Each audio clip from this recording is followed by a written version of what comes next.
Fighting games are. What is there to say for this past couple weeks? It's not been anything crazy special. Yeah, no, not really. Yeah, we're still in the wake of Terry. Mortal Kombat's in the wake of the recent DLC. Guilty Gear. Oh, I forget who's coming out before Lucy. Dizzy. Oh yeah, Dizzy, which she's still not out yet, right? Yeah, they've announced when they will show her off. So that's one of the things that we can talk about. For like a sentence at least. Well, I'm sure that for now, as with everything, people are for now going like, "Oh my God, new Guilty Gear character! Oh my God, it's Dizzy!" Oh, when there's a very good chance that when Dizzy actually comes out, they're gonna go, "Oh, she's a fucking zoner. Fuck this character." Yeah. I don't know how. I think the upside for Dizzy there would be the fact that she's being introduced as a zoner in a game that already has Happy Chaos. So if you hate zoners, then odds are Dizzy's not going to be that bad compared to Happy Chaos. Okay, but what if Dizzy have two gun? I don't see that as a possibility, honestly. Instead of being Shania has Ebony and Ivory.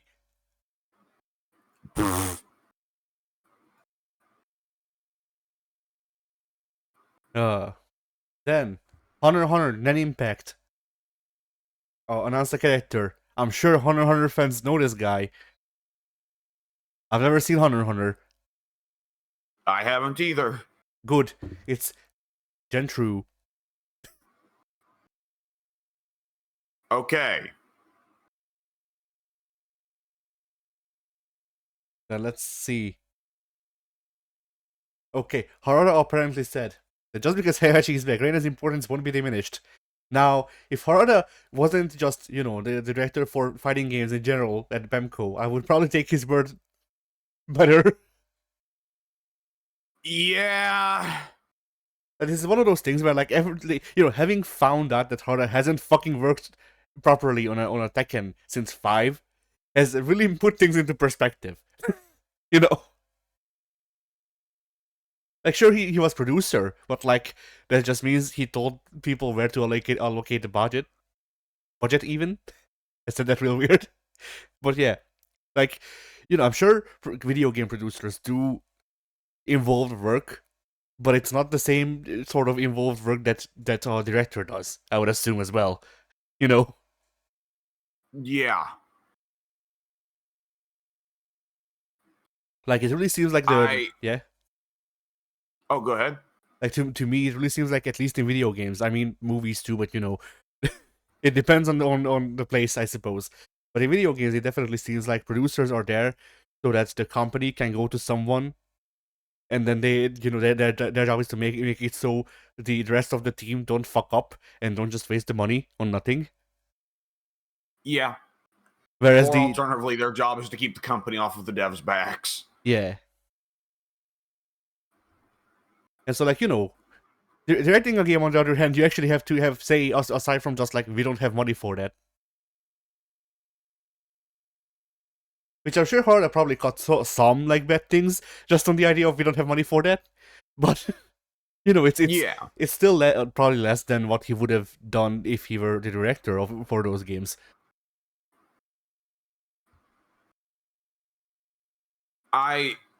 With the introduction, with Heihachi, I doubt that Tekken 8 was made without the knowledge of one of the very first DLC characters is going to be Heihachi. Yeah. Right? I doubt they were killing Heihachi off in Tekken 7 with the idea that they're actually killing him off. I think that they knew with Tekken 7, none of these characters goes away forever. And Heihachi is so iconic that they were thinking this character doesn't even go away for a single game. Yeah. That makes me question what the point of Reina is, because when Tekken 8 was launching, the idea seemed to clearly be, if you want to play as Heihachi, here's Reina. And honestly, like, on one hand, I don't mind Heihachi being back. on the other hand, I would have loved to see Robo Hey. I mean, yeah, that would have been great. Like, just fucking Lee makes a new combat and it's just Heihachi. It would have to be someone other than Lee, because Lee doesn't want another Heihachi. He'd be glad that the old one's gone. Lee's personal assistant, but is literally called Heihachi. Hey-8. So, you know. Oh, man. But yeah, like you know, like I just... Yeah. But I would love just Robo-Hey. Hey. And he's just like just as fucked up as Robo-Key. Like he does that fucking electric beam god fist, but instead of doing the uppercut, his arm just flies off.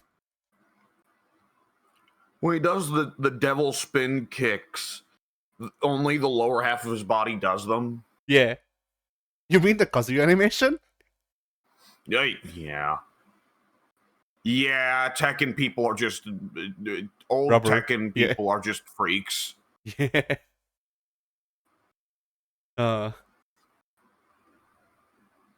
But like there's some fun to be had there too, because like Heihachi had his Shoryuken input kick, where he would just like do a like very low effort like jumping kick, and like you could have Robo Hey just do that with boosters. It would make sense why it hurts. Whereas with Heihachi, he just kind of doesn't move in the air, and it just has a lot of velocity. Yeah. Oh man. But yeah, like, you know, Reina seemed cool. I don't know. It's Tekken 8, you know. Yeah. I have no means of playing it, and even if I did, I'll get it when it's on sale. Yep. And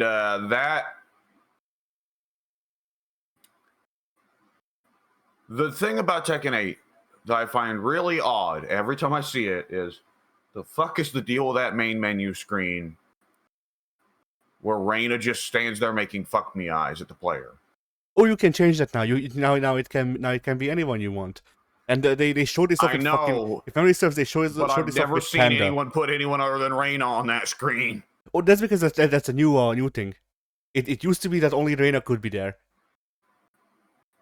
Oh, good lord. So you just always had Reina making fuck me eyes at you? Yes, and then I think like a couple of months back, they patched in the ability to change that who it is. Do they all still make fuck me eyes at you?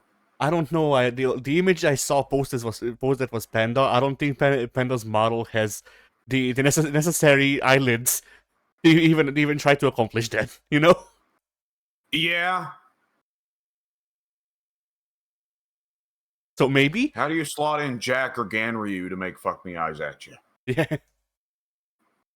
I mean, I would assume Jack would just stay into your soul. Yeah.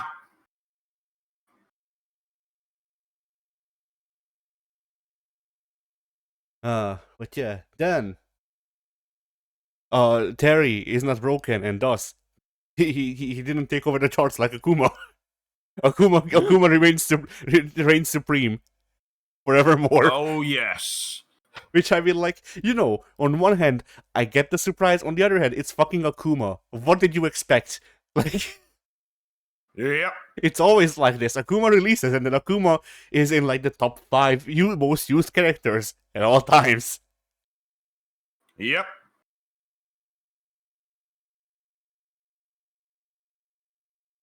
But it was really funny to see. Like I forgot how to read the charts that Capcom posts, but but they posted usage charts, and I was like, okay, so it's Akuma in this, it's Akuma in that, and I go over to the other one, and it has like Ken and Luke, and I go, okay, that's weird. I didn't see people talk about them, and then I actually read what the charts were, and Akuma is the most used character in all of fucking Classic. Every rank. Yep. And then Luke and Ken just change depending on the rank in Modern. But that's it. Akuma has too many moves to really bother with trying to play him in modern. Yeah. But like, you know, it's just so funny that Akuma Akuma is the most fucking used character in the entire game. Just everywhere, every rank, all Akuma. Now this sucks for me because this means that people won't rematch me, but you know, it is still funny. Yeah.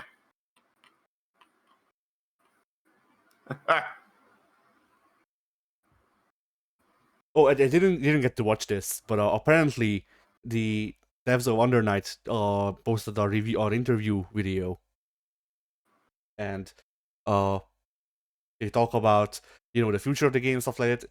Now the one that catches my eye in the summary that I'm seeing is Darkstalker references.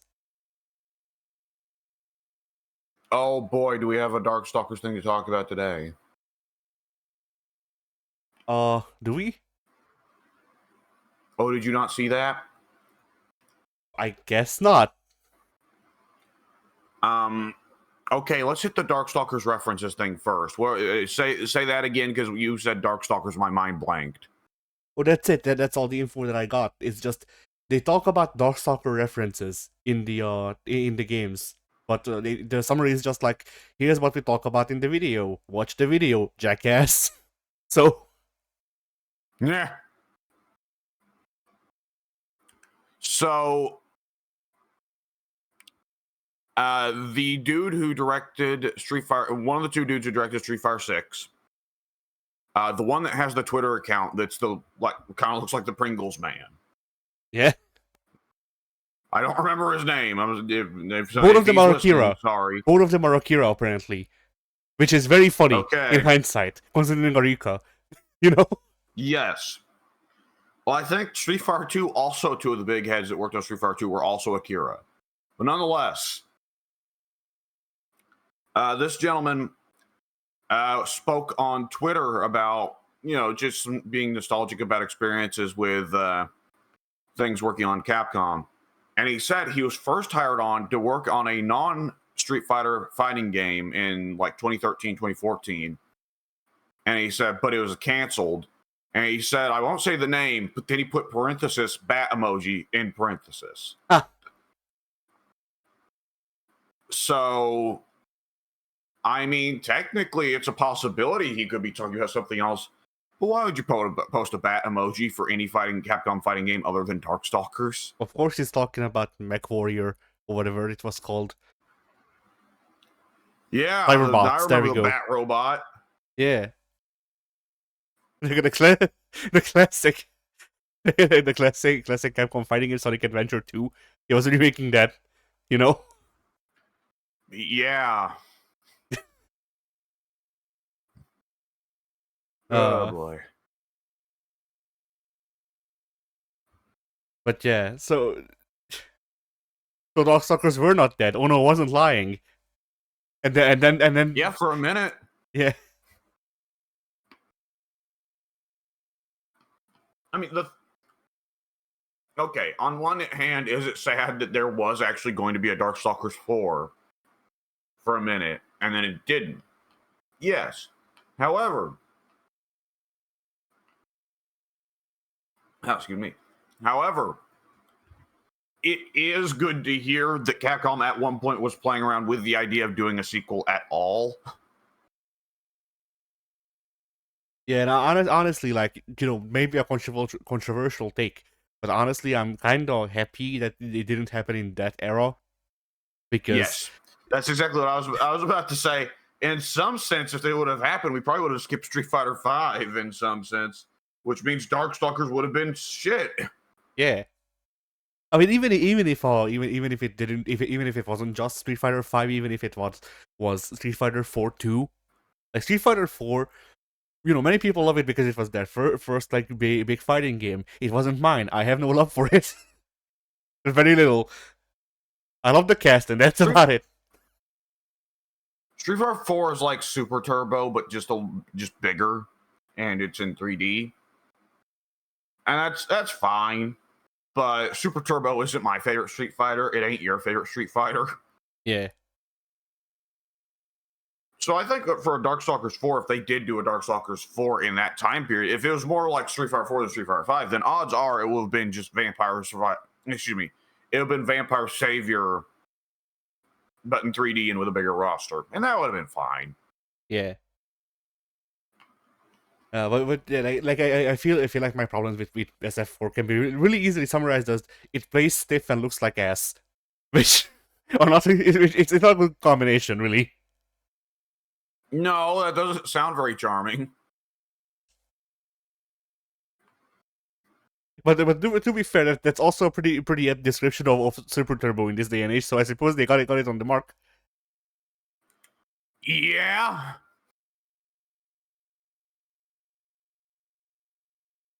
But credit for it's new Super Turbo's. Yeah.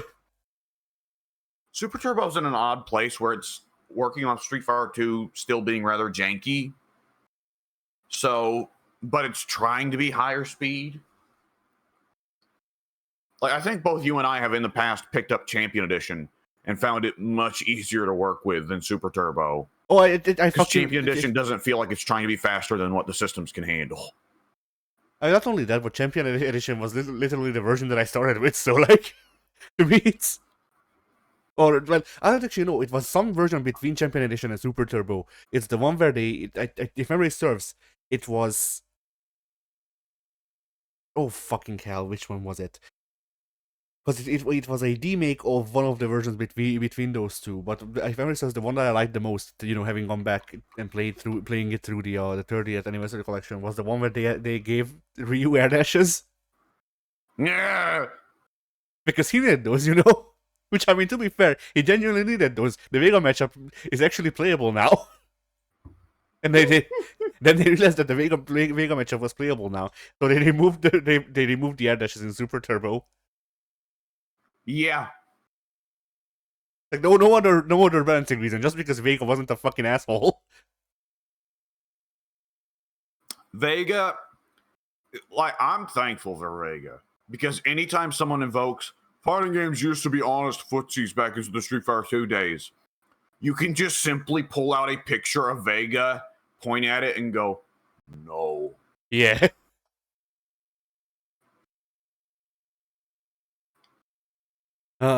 Every fighting games aren't complete without a character on the roster who says fuck neutral. Yeah. A lot of people don't want to hear that, but it's the truth. And you know what? I got something to bring up because there's a Twitter thing I saw. Yeah. So in Filament, who wrote the Killer Instinct guide that I love, and he has a lot of good takes about fighting games, was discussing the fact that Street Fighter 6 is frequently discussed as a game that people complain and say it's all guesswork. It's nothing but just making guesses, and either it's bad guesses or good guesses. And in Filament's point, neutral, he started talking about was... yeah, and Filament's point was saying all elements of fighting games are guesswork. Like, generally, a lot of the times when fighting games are at their worst are when there is a guaranteed to work strategy that just kind of makes the game really shitty and predictable. Because he was saying the idea so many people have is, okay, Rushdown isn't honest because it's all guesswork. Zoning isn't honest because it's kind of just guesswork in terms of predicting what... Like, the zoner has to predict what movement is the zoned is going to go for, while the zoned has to try and predict which kind of fireball the zoner is going to go for. That's also guesswork. The only honest, non-guesswork, entirely strategy... What is strategy if not educated guesses? The only true strategy way of playing fighting games is neutral. And then Filament goes, okay, well, there's a trifecta to neutral. Generally, everybody can agree that there's a trifecta to neutral of keep away with punishing going in, right? Yeah. That's like a rock, paper, scissors.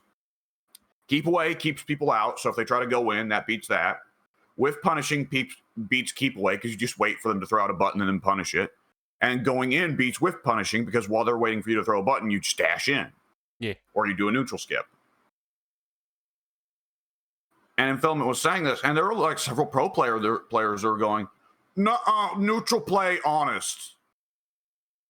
And that comes into mind how much of that that there's just these certain things that people have associated as honest that's still guesswork, but it's a guesswork that they're comfortable with, and a guesswork that makes you feel less psychological pressure in the moment, comparative to getting zoned, where you feel like you're being pressured, and rushdown, where you feel like being pressured. Neutral, you don't feel being pressured. You feel like you can just sit there and block if you want to. If you need a moment to relax in the middle of neutral, if the other person is not going to rush you down for blocking, then you feel like you can just sit there and block and relax for a moment. Yeah. That was very rambly. I'm not sure I got to my point, but I said something. God damn it! You know, as a player who used to be a zoner, is now a rushdown player. You know, I have certain opinions on neutral, which, like, I feel like whenever we do a charge character against a charge character matchup is like the only times when I actually show off that I can play neutral. Yeah. Because like otherwise, I play a grappler, which is just a rushdown character but slightly different. But yeah, like you know, when we I remember in SF5 whenever we did fucking hell, I nearly called him Mike Bison, which I suppose technically, but no, Barrog. Whenever we did Barrog against Blanca in SF5, I feel like those were the only like real times when I showed that I can do neutral, because like, you know, Guile is Kim Cup 1. Like he might not have the dive kick, sure. But in SF5 he did, more or less. The Air Sonic worked very similarly to the dive kick that Kim has. But like, you know, Guile doesn't have the dive kick, sure, but Guile also has a projectile, so I just play him like slightly different Kim Cup 1. And it's hell. Yeah. For y'all, at least. Yeah. But yeah, like, Blanca, I actually have to, like, play honest. Quote unquote, honest. Yeah. So like, I actually have to do, like, footsies and shit. And, like, I can run the clock out with that stuff and whatever. Like, I can do neutral. I just don't think it's that interesting. Not because, like, you know, there's something inherently wrong with neutral or whatever, but because I think that neutral has more than one form. If that makes sense. Yeah. There's always going to be the Chun players, which Street Fighter 6, it's almost certainly not Chun mains talking about this, because there ain't that many Chun mains in Street Fighter 6. Yeah. But, like, Chun has classically been one of the best footsies characters. She has good walk speed. She has good buttons for just about everything you want in a neutral situation. Chun is supposed to have her players, and fair enough. But Zangief and Akuma and Blanca and JP and Guile and Dhalsim are supposed to also have their players, and none of those characters are very neutral heavy. But I mean, they can be, at least, you know, like, that once again depends on your definition. But like, when Akuma used to have his 3-way Zankus, you know, when you could do it out of neutral jump and backwards jump, Akuma could do keep away with the Zanku Hadokens and then get in as necessary. You could do a sort of neutral with tools that are not just grounded normals. See, that's the thing. Everything that you've just described there would either be described as zoning or a neutral skip by those people. Yeah. But I don't know, like, to me that's a part of neutral, because I'm not getting a combo off of this. I am trying to do spacing. I am trying to influence where we are on the screen. I'm trying to either get closer to you or get out of the way. I'm trying to make you do something so that I can whiff punish. Like, that's neutral. That is literally neutral. Yes. Yeah. Yeah. A move that would be considered a neutral skip is just a high-speed version of getting in. Yeah. I mean, like, the actual, I'd say the actual only neutral skip button that I can think of, or like buttons, I suppose, is like Demon Flip, where like, yeah, like Demon Flip and Zweihunter, shit like that, or just like, I am here now, I am also either punching you or grabbing you. Yeah.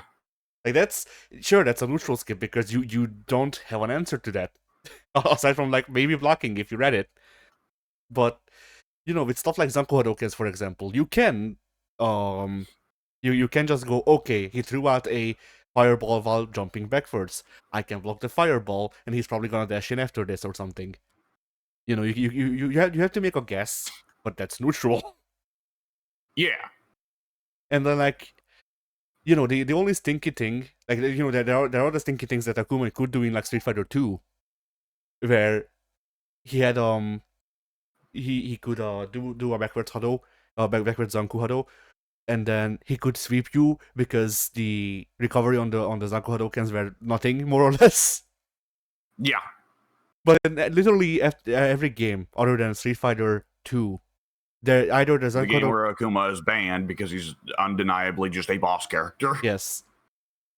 Like literally every other game, the Zanku Hadokens either come out slower, travel slower, or have too much recovery to allow Akuma to have unblockable setups with them, even on back jump. Yeah.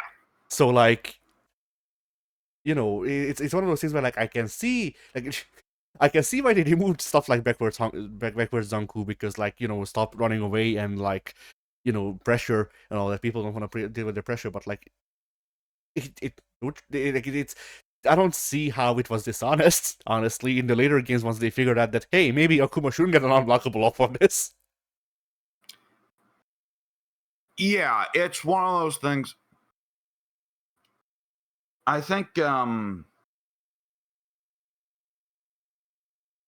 well, when you think about with Street Fighter 6, what the majority of people play, and the people that are going to be bitching and saying it's not honest neutral, what characters are they playing?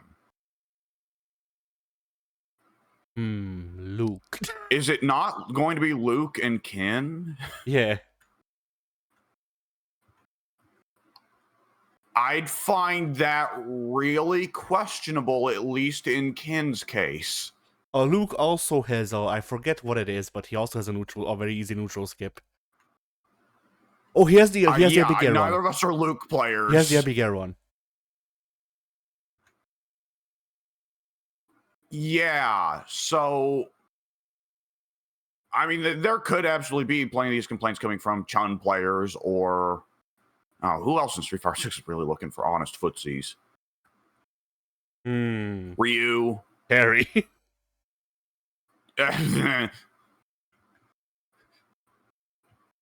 By sheer circumstance, perhaps. Yes.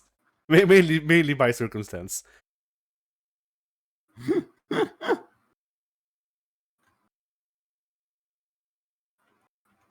He just needs to whiff punish because anything else just doesn't have the frames for it. Yeah.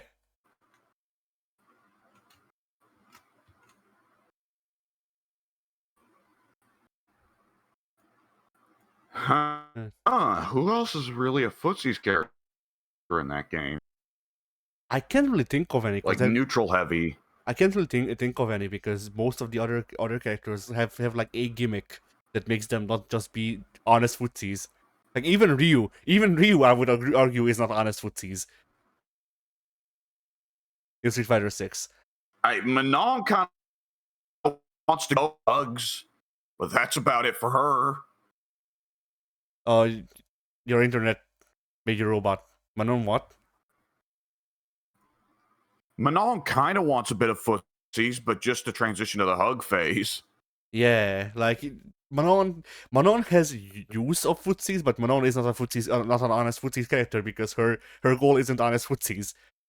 John's true. Yeah. John's goal in life is honest footsies and retirement. Which, like, I feel like yeah.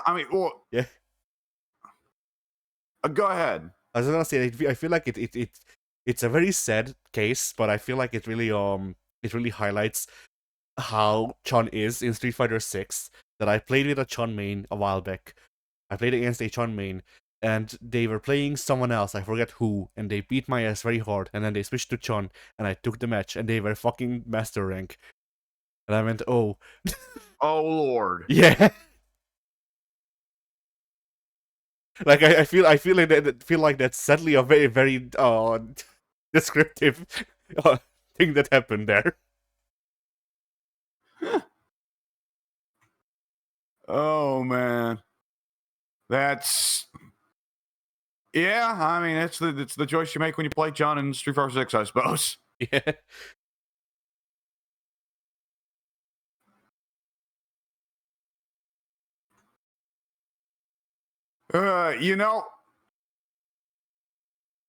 Yeah. shit. Yeah, even the DLC characters, there's not been an honest footsiesman in there. No? I mean, maybe... Ed's not uncomfortable in footsies. No, but he's also full of gimmicks. Like, Ed is a fucking BlazBlue character compared to Chun-Li. Yeah. Jesus. Well... But Street Fighter 6 confirmed bad Kusoge fighting game. Yes. You must return to honest footsies. But also, like, it's one of those things where, like, the honest footsies people, I would love to see their opinion on Kubikiri Basara. I mean, like, when they go to the games, they're like, okay, what are the honest footsies games? Same show. Because we've already said it's not Street Fighter 2, Vega. It's not Street Fighter 4 either, Vega again. The Demon Returns. Yeah. Like, people usually go to Semsho, but like Semsho has Basara. Allow me to tell you the tale of fucking Basara, or even better, let me allow you to fucking tell you the tale of Kusara motherfucking Ghetto. Like, yeah, there's like, hasn't Tam Tam been a nightmare for supposed honest footsies for his whole run as well? I don't know, but probably. Tentem and Chem Chem. Yeah, like they don't have neutral skips, but they are zoners, I suppose. Yep, there you go. Which that's also not honest footsies.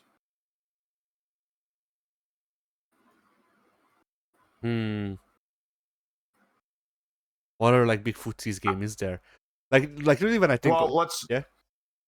Even if they stay with just within Street Fighter, like, oh, Alpha's honest footsies. No, it isn't. That game's got super fucking stubby normals. Also, it's still got Vega. Yeah. Street Fighter 3, honest footsies. No, that's a game that, for one thing, notoriously has only like 4 characters, like only like a small set of characters that are really viable at the top tier.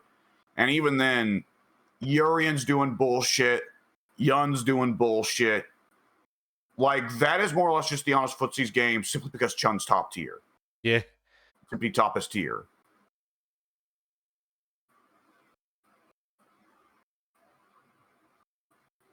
Street Fighter 5 has the V system. So, like, Street Fighter 5 is not footsies game. Yeah. It is a whiff punishing game. But when whiff punishing is that good, and the other 2 corners of the neutral trifecta aren't, then it's like, well, then whiff punishing is not going to happen that often, because in Street Fighter 5 it's just dumb to throw out buttons if the punish will kill you. Yeah. Also, like, the keep away game is just fucking terrible in that game because the buttons have terrible range. Not too dissimilar from Alpha. Yeah. Like, in Street Fighter 5 and Alpha, even Dhalsim feels a little bit gimped. Okay, you know what? You know what the true footsies game is? Ooh, what is it? Mortal Kombat Armageddon. You know? I mean, that's a game with some fucking whiff punishing right there, brother. I mean, the game, it is a game where the specials are so fucking ass that you have no choice but to do footsies. It is the neutral game. Well, excuse you, the fireballs are ass, and several other associated specials are ass. But then you have shit like Dairu's coffin drop. True. Which I don't think it's as bad in Armageddon as it was in Deception. My memory is that in Deception it was fucking terrible. I wonder when Dairu will get his match against Jeff Hardy. Nah. Dairu B. Allen? Yeah, sure. Oh, man. So, you know what I think is a big part of the issue with the whole fighting game need honest footsies? No fireballs, no grabs, no mix-ups, no... I thought you were going to say no fireballs, no grass. Just like, lock yourself in the room and lab.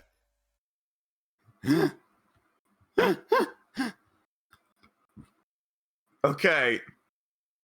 But anyways, yes. Sorry, that knocked me off rhythm. So much of it, I think, boils down to, for one thing, just going, okay, go play Tekken then. But Yeah. also, part of it boils down to the children yearn for Virtua Fighter. The children yearn for unflavored cornflakes. Yes! Yes! That is so much just those people.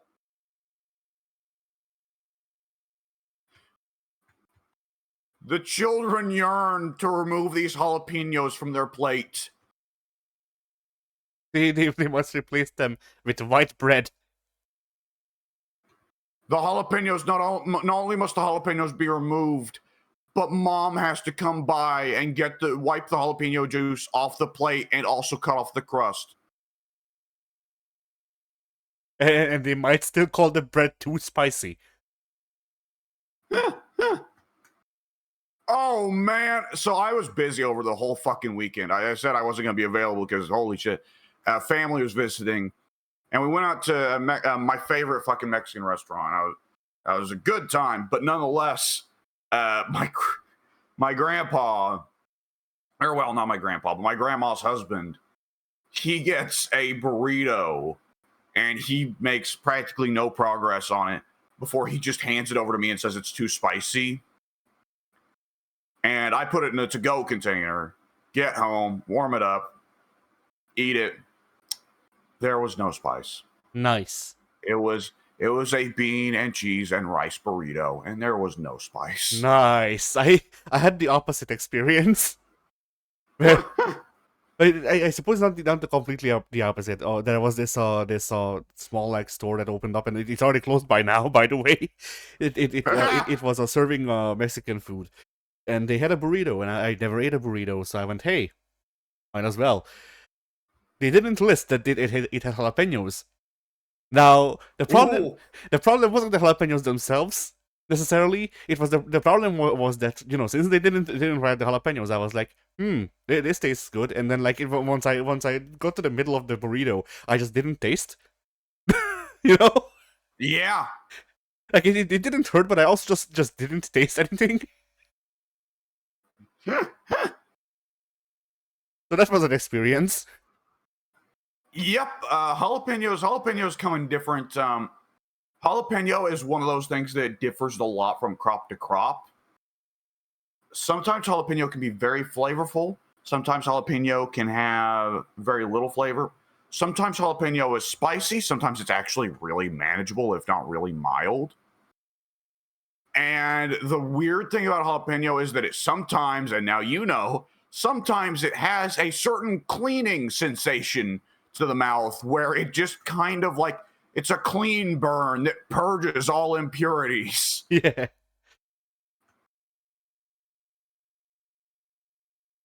Like a fucking anime villain.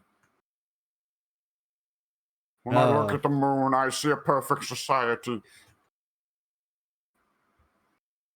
The best thing is that this line was written by fucking Pat, of all people.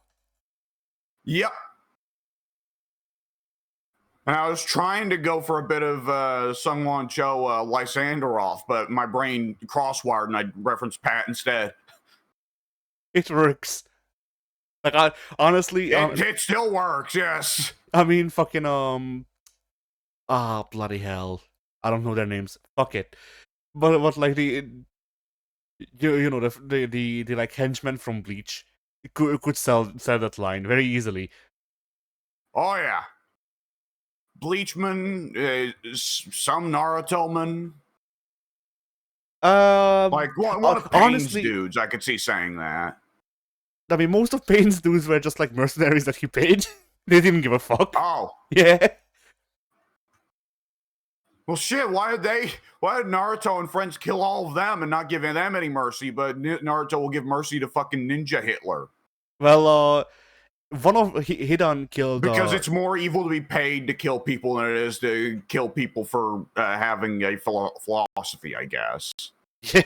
I mean, the Wong guy wasn't killed by Naruto. Well, actually, he wasn't killed. He's immortal. He can't die. But But he was the closest to killed by someone who is not Naruto. He was killed by Shikamaru, and that was revenge because Yeah, I will say in fairness, I don't think Naruto ever killed anyone, including any of those guys. But like my memory is that not a single one of Pain's dudes made it out alive. more or less. Toby. Well, no, Toby dies. Well, okay, yeah, no, Toby dies. Toby dies. Oh, okay. Kinda, I think. Like it's so. It's the spoilers for Naruto, I guess. So, Kakashi's Sharingan Eye is Toby's, and then they fight, and then during the fighting, they become friends again, and then Toby dies, and he's just like, "All right, fuck it, take my other eye too." So that's how Kakashi unlocks his true powers. Well, I don't know why, but I was just imagining not only Toby falling over and dying, but as he's dying, it puts the caption in from the Shrek meme, "It dies from peak fiction." Yeah. Oh, that's way too late.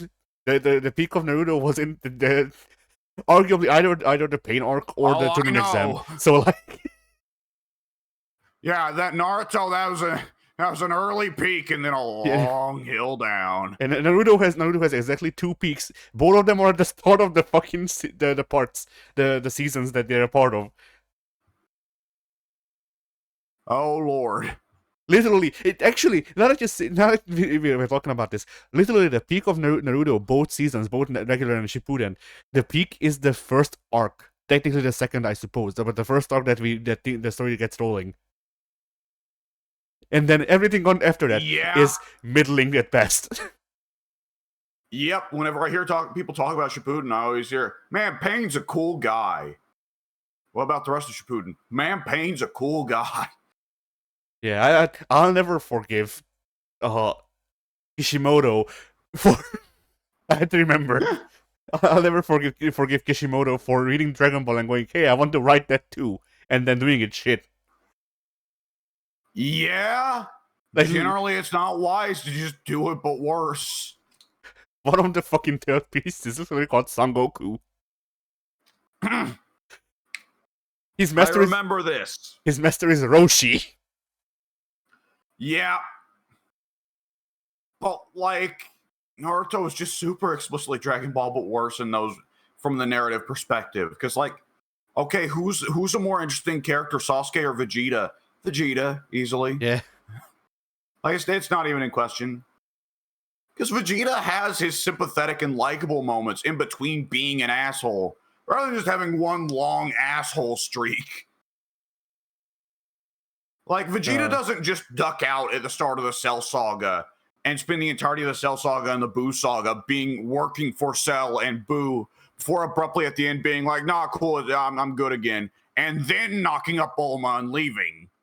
But see, like, Dragon Ball doesn't have a character that replaces Vegeta when he's evil, and then his introduction to the group is them going to a public bath, and then he compliments Goku's balls by likening it to his brothers. That's a thing that happens in Naruto Shippuden. Sai does that. Yeah, I remember Painting Man, yes. Yes, painting when is introduced by telling Naruto that his balls look like his brothers. All I remember from playing the Ultimate Ninja Storm is that Sai only appears in like 2 scenes, and in both of them he's just weird, and that's it. Sai is literally the not Sasuke consolation prize for Ino, and that's his character. He's sad. Oh man. Naruto should have just killed Sasuke, and everyone that liked Sasuke get a consolation prize. Naruto should have just fucked Sasuke and then left off. That's also true. They would have, because Sasuke can't get Naruto pregnant in Skip Town. Yeah, they just leave together. That is so. The fucking okay. The derpy ass picture of Goku and Vegeta looking like they're going to fight the entire Marvel universe, but instead they just make out. And Iron Man goes, "Good work, Doctor Strange," or no, "Good work, Professor X," and it gets from Professor X. I didn't do shit, Tony. Like that should just be the ending to Naruto. Yeah. I mean, it wouldn't be the first time they kissed on screen. No, that's I. You know what? I remember that. Yes. Yeah. Oh, good lord. I was gonna make a point, but I forget what, so never mind. After big, It's not as important as Sasuke and Naruto having the big gay sex. yeah. Like, okay, so Jotaro and Kakyoin make Johto Kujo. What do Sasuke and Naruto make? What is the combination of their names, I guess?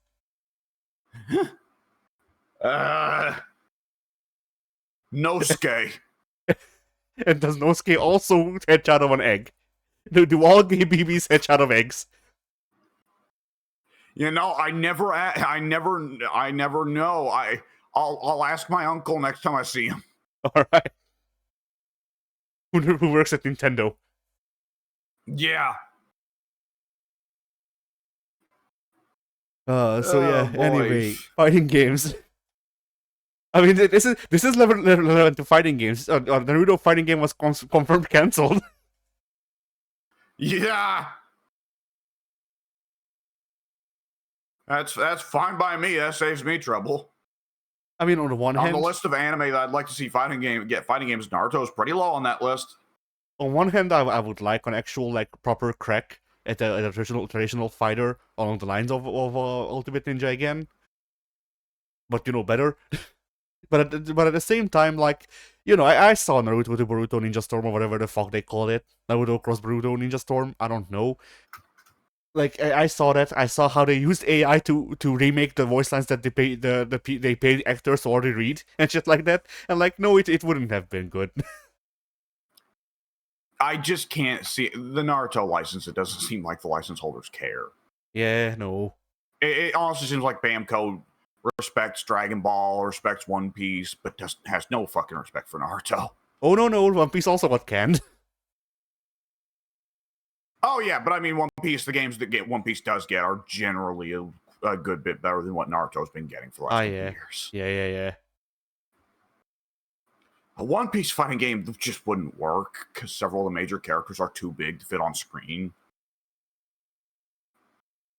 Like, if they announce a One Piece fighting game, people are going to want Whitebeard and Kaido and Big Mom, and all three of those characters would make Kasara Geto look tiny.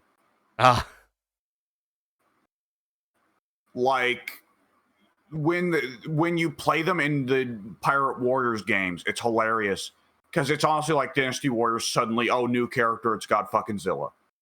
Nice. As in, the streets on the city-based maps can barely fit them.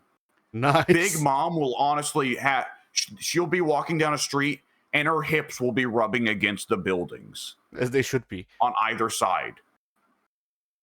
If Pink were here, Pink would be saying, "What game is this?" Yeah. But yeah, like Naruto, like I don't know, the license, yeah, like that there was effort put in. That you can legitimately, there's points where you can see CyberConnect tried, and like they either like following that up, they either weren't given a budget or just fucking gave up. Because like Naruto Ultimate Ninja Storm 2, CyberConnect tried. It was very good for what it was. Could have been, more complex, but like, it was fine for the time. And then I played all of the other Ultimate Ninja games since then, and you can see the decline. You can genuinely see the decline game from game, or game to game. Oh man. Yeah. And then Naruto Ultimate Ninja Storm 4. CyberConnect, I guess, thought that was gonna be the last one. So did I, honestly. But yeah, Ninja Storm 4, like you can see that they tried with the tried to make the game more interesting with switching characters on the fly, and the amount of budget and thought that they put into making the fight scenes and stuff from the anime more interesting, because the fight scenes at the end of the anime were fucking boring as hell, most of them. So Yeah. like, so you can see the, and then like they even added being able to fight on walls in 4. Yeah. So like there's interesting shit that they added, but then you get to the game after that and it's like, all right, not only do we not have a budget, we literally had to take the voice acting that we already paid for and put it through AI to read the same fucking lines that have been already read. I still can't figure out why I would do that. The reason I keep bringing it up is because it's so unbelievable to me. Like, even if you're a suit and you're just like, there's this new technology, we have to use it. Like, wouldn't you just Oh god, the George Lucas thing. Yeah. Like, even if you do that, wouldn't you stop and think for a second, hey, I've already paid people to read these lines. Why am I putting it through the ringer again, paying other people to make it go through this technology, to then make it sound worse, to have the same lines? That's just so bizarre. I can't figure out. Like, it really must have been that either one of the suits or the director of the game had the George Lucasoning of new tech. I gotta use it. Oh my god! Like, that's the only way I can conceive of that happening. But yeah, like, I don't like the use of AI in anything. I hate the arcade modes in fighting it, but I don't like generative AI. But at the same time, like, there's points where like I can go, hey, either I know that this was done with consent, so like whatever, fuck it, or at least I can go, well, I can see why they cut budget, or they tried to cut budget using this, even if I don't like it. What the fuck is the explanation for that though? There's literally no logical explanation for why they would make the AI try to generate the voice lines that it was fed. Yeah. Yeah, I cannot figure that shit out for the life of me. But yeah, I look forward to the Bleach game though. I don't have high hopes for it, but if it's on par with the PS2 games, I'll be happy. If it's on par with the PSP games, man, that will be great. I think there's a very real chance that Hunter x Hunter game ends up being Kusoge, which will be very entertaining. The Hunter x Hunter game has already been decided. It is like, not only is it Kusoge, it's just Kuso. Oh, it's just shit. Yeah. Well, that doesn't sound good. But yeah, if memory serves, the way people describe it is it feels like half of a Kusoge. So like, Oh no. it's either Kuso or gay. Which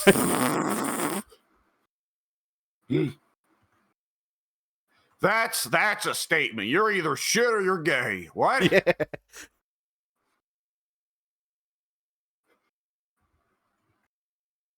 I'm gonna have to look in the mirror, I guess. Yeah. There's two types of people. Oh shit.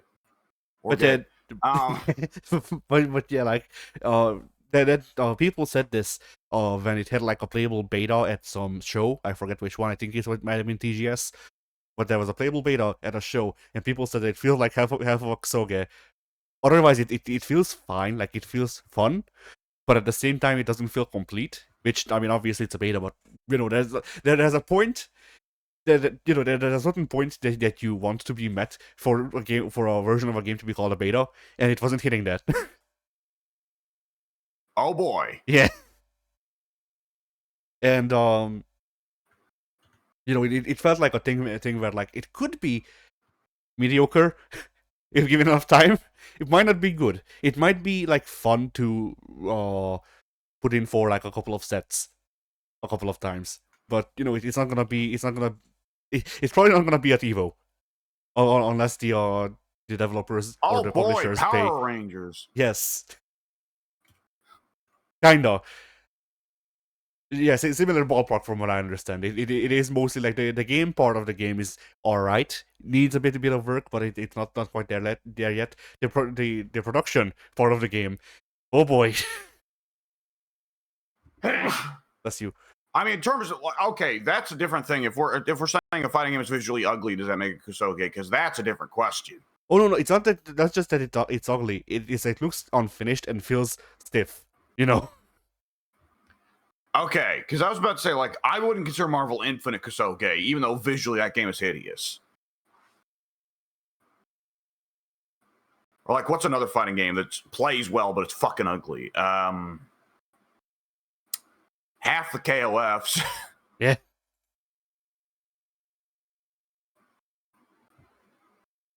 I mean, most of the most of the games that were made when SNK had a budget and were sprite based look good for the time at least. Like they had have a certain art style, but you know they look good. But then you get to like the Neo Wave and the 11, I think, still had the same art style as Neo Wave. So like those games, and yeah. Yeah. Hey, 12's got cool sprites. Oh, where's the money going? Yeah. Also, 12 is not very good. The money is being pumped directly into Terry's biceps.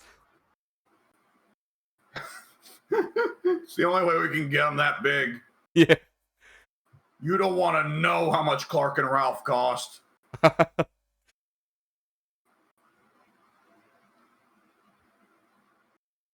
It's such a petty thing. I recognize the KF-13 has some of the most gorgeous sprites ever made, if not the most gorgeous sprites ever made. I recognize the KF-13 is a very good fighting game. I can't get past Beef Lord Terry or Incredible fucking Hulk Ralph and Clark. See, I like those sprites. The one that really gets me is Takuma. I don't remember what Takuma looks like in 13. He's fat muscular, and it looks wrong. Oh, I like that. He's old. But it's not that he's like him being fat muscular isn't the problem. It's the way that they present it. Let me alt tab and look it up. Let me look it up. I'm looking him up already.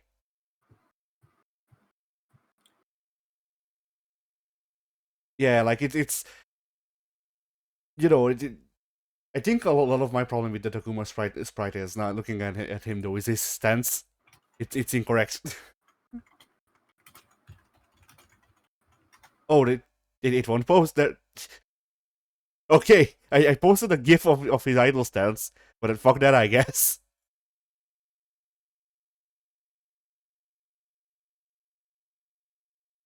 Yeah, that idle stance is definitely very weird, but I don't know. Some of the characters, the Art of Fighting characters, tend to change their stance a lot in KOF.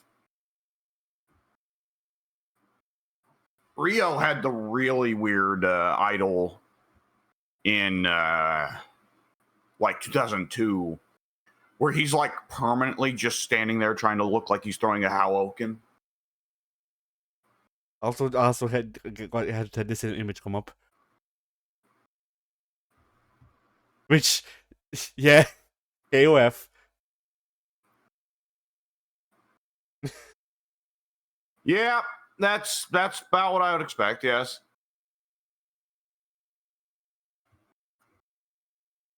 That's probably got good tech in it, honestly. I heard you say it probably has good Tekken in it. It might. You'll never know. It's the jump scare. You fool! You fell for my bait. This is actually a Tekken guide. Yeah. Someone remade. I'm just sitting there in my fucking chair going, no! Proceeds to read anyways. Someone tried remaking a bunch of sprites that were not in 13 in the 13 style. I do not have a... Let's see. Oh, okay. I just straight up don't have a Okay. It's If you can draw sprites good enough that they look like they should fit into KF13, you shouldn't be doing it for free. yeah. Look at it. Some of them are not like Vanessa. I wouldn't say quite fits that style. Or like fucking guy from 11. I think Dragon Ball S villain motherfucker. Let's see. Whip. I'm not sure why they redesigned Whip so that she's showing more skin. The jumpsuit made sense for Whip. Oh yeah, Hyden also sticks out in my opinion. Hydern looks weird. That's just not his. That's an odd stance. Adelaide looks great. Yeah, he really does. So does Mr. Big. And so does Saishu. Adelaide's sister. What's her name? Lily, I think. Lily. Are we sure that? I would assume they didn't just pass somebody else's sprite off as their own. But isn't Lily already in KF13 as an NPC that pops up a few times? Like, isn't KF13 story thing supposed to be that Lily is possessed by a demon or a spirit and is making her assemble a new tournament? No, Ash Crimson, but maybe. Oh right, maybe that was 12. But Lily is in 13 if memory serves, but she's only in animated cutscenes, so she has no sprite. That makes sense. Vanessa looks solid, but what's the deal with Seth? See, I don't know that. I think Seth's shading fits more into the 13 style, whereas Vanessa looks like she's just the 2002 sprite, which, I mean, yeah, that sprite was good, does. but... She looks like a more high-res version of the 2002 sprite. Seth, though, Seth's arms are just oddly skinny and short-looking. Maybe, yeah. Who is that next to Blue Mary? That's one of Kula's bodyguards, but I don't remember which one. The one that's not her mother, I would assume. Well, there's Foxy, but there's the other one. Foxy was playable at some point. The one that's not playable, I don't remember. That Duck King looks fantastic. Yeah. And I could see Duck King absolutely fitting into 13's roster. He seems like just odd enough to fit in without being... Because 13 is largely just the core cast plus a couple weirdos. Duck King seems like he could be one of those weirdos.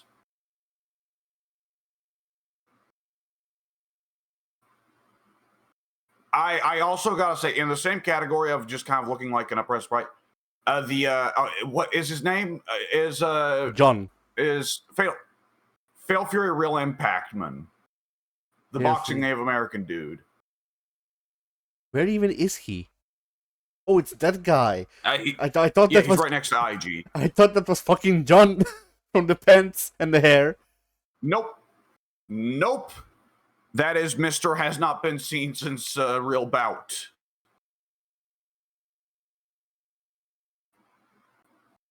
I think his name was Billy. We'll go with Billy for now. Billy, I don't like. I like Billy as a character. I want him to come back someday, and presumably with a different playstyle than Vanessa, so he's not just the same character. But Rick Stroud. Billy, yeah, Rick Stroud. That's right, Rick Stroud. Rick Stroud, when you look at his face on this sprite, it's really obvious he just looks like he did in Art of Fighting. Or not Art of Fighting, what's wrong with me? In Real Bout.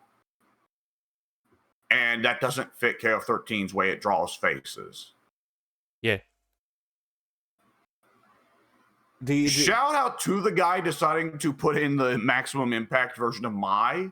I mean, that is a strong design. Yeah. Oh, go ahead. I was gonna say, like, if it's one of those things where, like, Mai's design is classic. This is an arguable point. I would say that that is better. That's a best player or alternate design. That it's just the same design, but with slight improvements. In the modern era where we have 3D models that can slap on costumes, I would like to say let's have both. Yeah. I am definitely figuring that, I mean, Terry and Mai logically have to get less costumes than everyone else unless Capcom just starts making stuff up for them. But Cow costume. For the designs they can pull that are what? Cow costume. Yeah.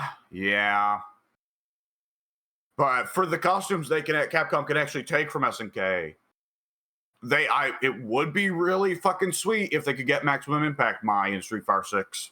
Yeah. And Black Clock still, for some reason. Nah. He's not even playable, he's just there.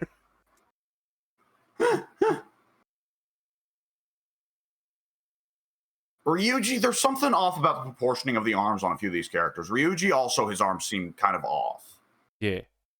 I mean, I think the problem here is that, well, there's two things. For one, his foreground arm he's supposed to be doing the transition into the the Beast Finder stance thing, more or less. Yeah. But this is like the most, which is a weird sprite to choose. Yeah, like this is a very awkward point to stop. But also, like, Yamazaki's arm, like his background arm, isn't stretched out enough. Yeah. Like, he moved a couple of inches and it's fine. Geese, I've got a highly specific problem with the Geese sprite. Yeah. Geese is supposed to have a kind of crow's peak, a little bit receding hairline sort of deal. For whatever reason, this sprite gives Geese a Caesar cut. Because I think if you look at them, I think they might have used some of the work done on Gunnets for Geese. Okay. Yep, that makes a lot more sense, because that does look like Gurnitz's hairline. Oh, Mr. Biggs, I think the competition for best sprite out of this lineup is between Adelaide, Duck King, Mr. Big, and Saisyu. I'd say Blue Mary is also up there. Blue Mary is also really good. Sumo Woman is also looking really good. Yes, she's very surprisingly well done. Mr. X looks good, but I feel like Mr. X is kind of cheating because it's obviously reusing large parts of Iori's sprite from 13 itself. Yeah. I don't know what I'd think if Mr. X was implemented as a separate character from Iori, and like the story actually has like them go like, oh yeah, Mr. X actually, or excuse me, Mrs. X. Mrs. X has honestly this entire time been an actual woman. Yeah. She just happens to look like Iori. Like Mrs. X, like they should bring Mrs. X back and just have Mrs. X be the powerless Iori moveset. Yeah. See, I'm torn because on one hand, it would be funny for a minute, the idea that Mrs. X has actually just been a real separate person this whole time.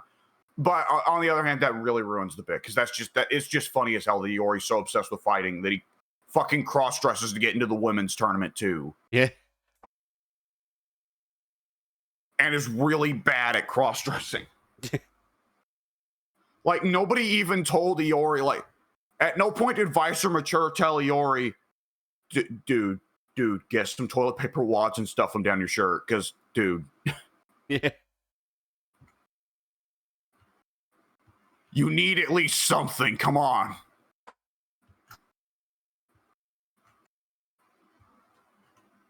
Oh, man.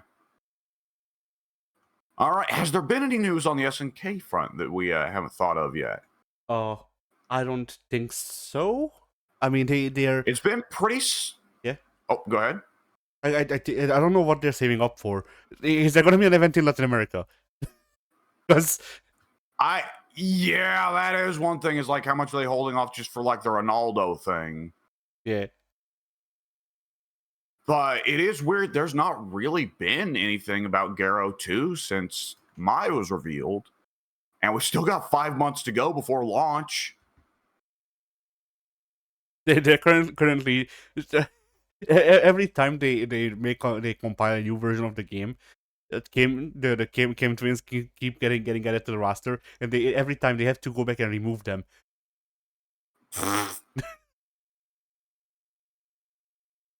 No one has done modeling work. No one's coded them in. They just appear.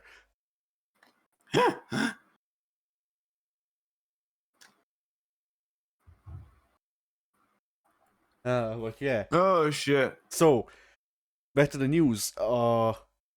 After people complain a lot because of questionable wording from both ends. Honestly, like the wording was questionable in the official thing, in the way that they handled the DLC, but also it's one of those things where, like, in hindsight, yeah, it was obvious in hindsight. Yeah. Either way, uh, the Tekken 8. Namco will be giving Season Pass 1 owners the next DLC stage, not the one that we just released, the next one. I'm sorry, repeat that? So, Tekken 8. Namco will be giving the Season Pass 1 owners the next DLC stage for free. To make up for all the hubbub around the Heihachi stage being paid? Yes. And then they're also giving everyone 500 Tekken coins, which I don't know, it probably is worth a cent.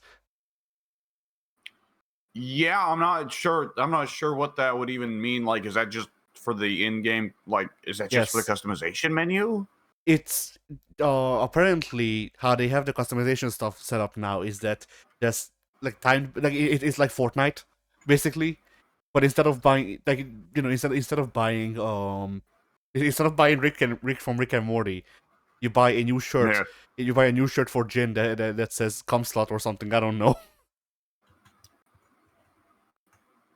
Okay, right. Or the Japanese frog dude playing the drums. Yeah. Hype.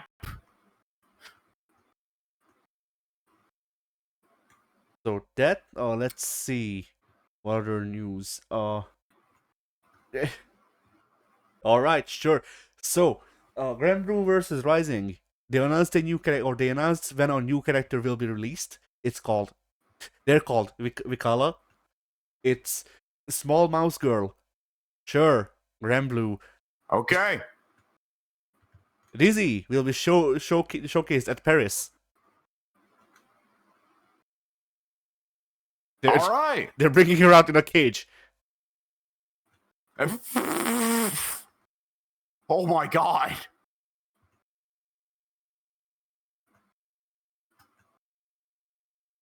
That's horrible. It is what they would have done, though.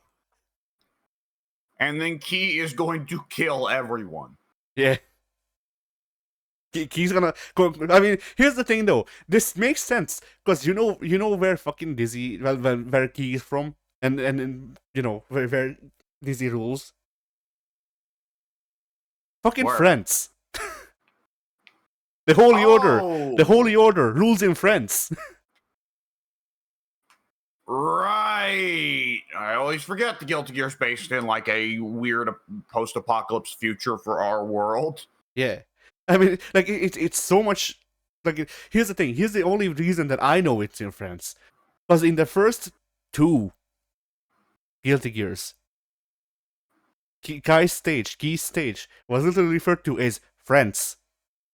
Like, Oh right, yeah, the French Palace. yeah.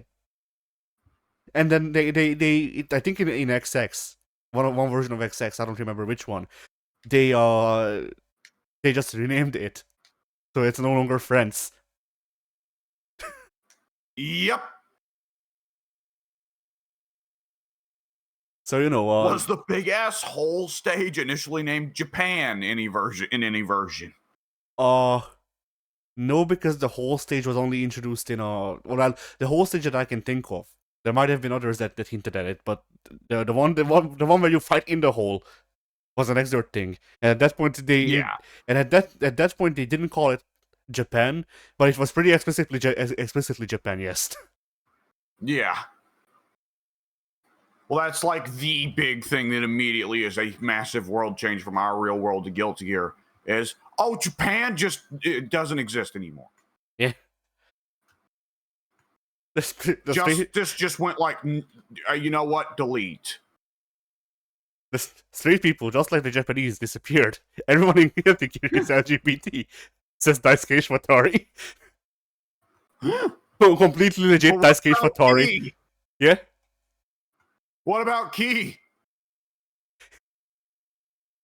Friends. I don't know.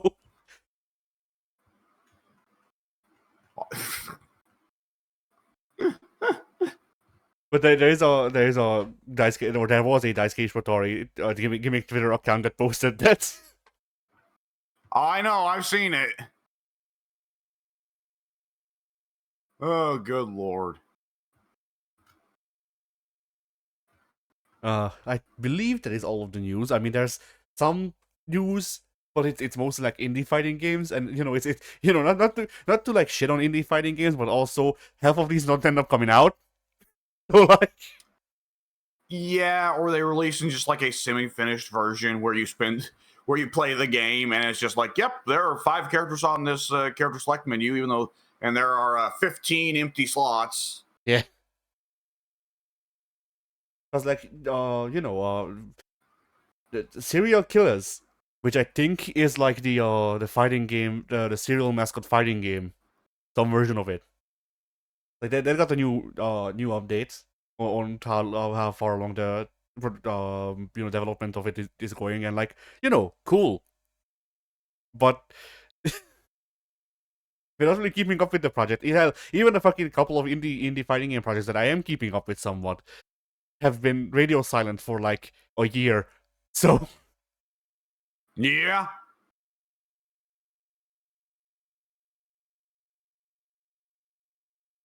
kind of hard to be hyped about indie fighting games where it's just like we released this indie fighting game. It's only playable on Steam, and it has like a very niche appeal.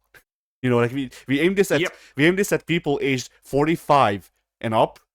So because we themed it around the 80s, and it's about like I don't know, not the Ninja Turtles, and the game has a very in-depth mechanic where if you get a hit in, the other guy dies, because we wanted to simplify it. Or alternatively, we have introduced all of the mechanics ever conceived, no matter how much they fucking overlap. Yep.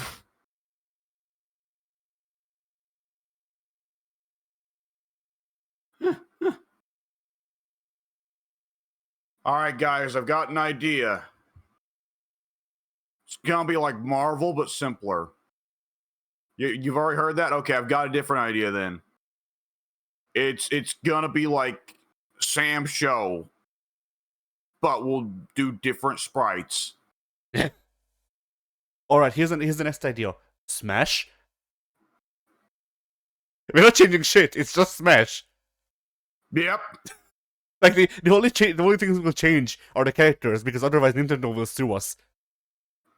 What do you mean Nintendo sued us anyways? Yeah. Can they do that? Oh, they can do that. Oh.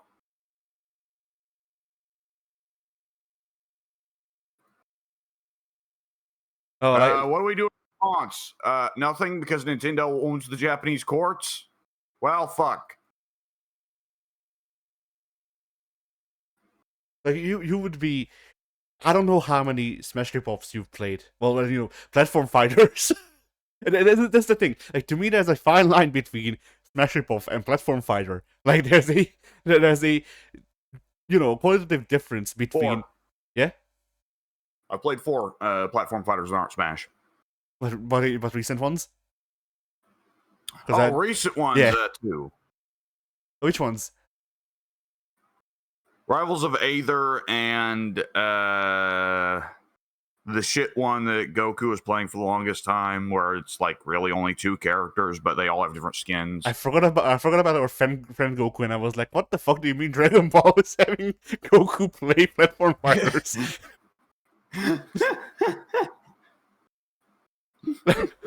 Imagine playing Goku with a Wi-Fi, he just shows up at your fucking window. He gets sick of the bad Wi-Fi connection and just instant transmissions. Yeah. He's instant transitions into your house, and he's like, alright, we'll play a set now. We'll play locals. Yeah.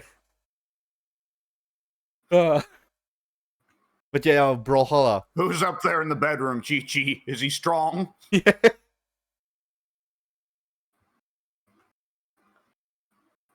But yeah, the game Goku was playing is Brawlhalla. Brawlhalla, yes. So those are two recent ones. All right, so I've played. Actually, I'm gonna need to open up my. I don't remember because I've played a lot. Like, well, you know, comparatively a lot, at least I would say. Yeah. But one that I remember playing recently is Brawlout. And let me tell you, like Brawlout is just not smashed. Yeah, my understanding was let's put together a bunch of indie game characters and have them do a not smash. No, only 4. Really? Yes, 4 indie game protagonists that I can, you know, that I can figure out. I only know 2 of them by myself. So the other 2 I looked at and I went, that feels like a protagonist from a different game. And then, you know, just looking at the way they were all separated from the rest of the rest of the roster, they were, from what I can tell, protagonists from indie games. But every other character that I want to say there's 8 or so characters that they made for the base roster, and then there's DLC in quotation marks, or like unlockable characters, I guess, in quotation marks, who are just different skins for those characters. Oh. And then there's DLC and like I want to say like 2 separate in-game currencies. Oh no. And it's one of those, and also the game is like always online, of course. So I played that game when it was a fighter of just different indie characters. These are the sorts of things I would anticipate that they would be saying where they were going against. Yeah, exactly. Like, you know, having played that game, like also not fucking hell, the loading times. I didn't tell you about the loading times. They were bad. But okay. But yeah, I played that and it was fine. Like, you know, I'm not the biggest fan of Smash anyway, but there's a certain quality to Smash that some other that most Smash clones miss. Brawlout is close to mimicking whatever it is that Smash has that others don't seem to. But like, you know, I booted the game up and I went, wow, I wonder why no one is playing this anymore. You know? Yeah. Sounds like.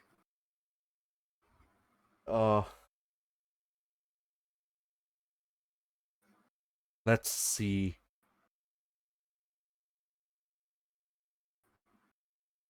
Oh, fucking Nickelodeon All-Star Brawl. I don't need to tell you about that one. Oh, I forgot. Yes, I played that one and the sequel both for like a half hour each. So it's actually for in 6. You roboted. So you played them both for a half hour each, and then what? So that would mean I have played 4 recent platformer fighters and 6 platform fighters in total. I don't.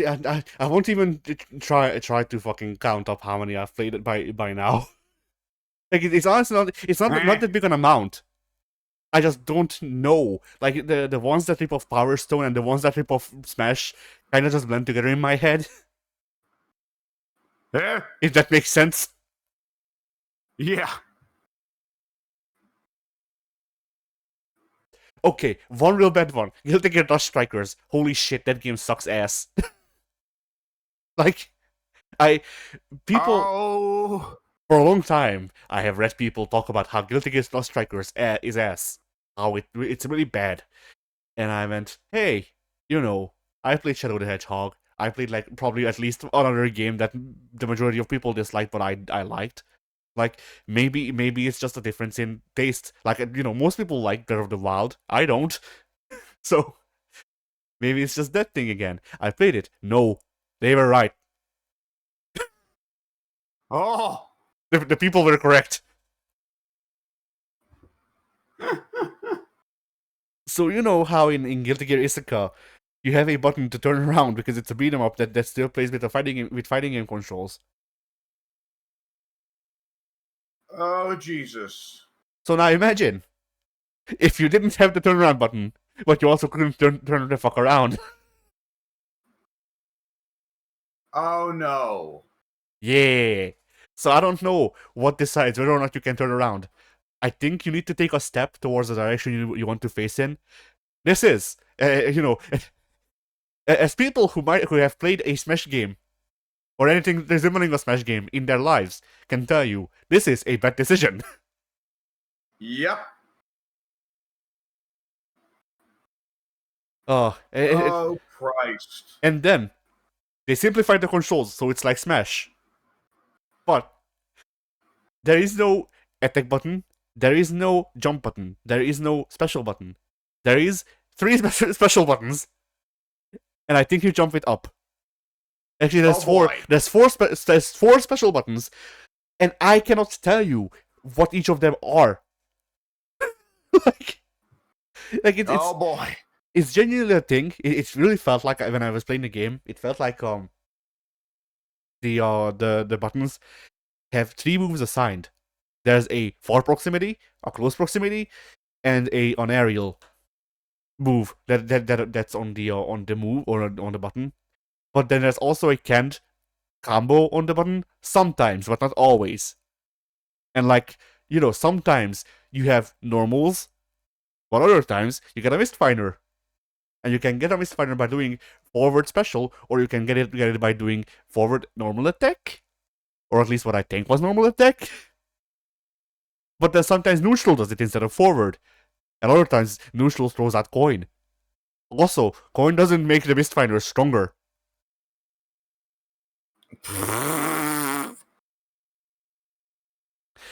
Also, you can do Zweihander.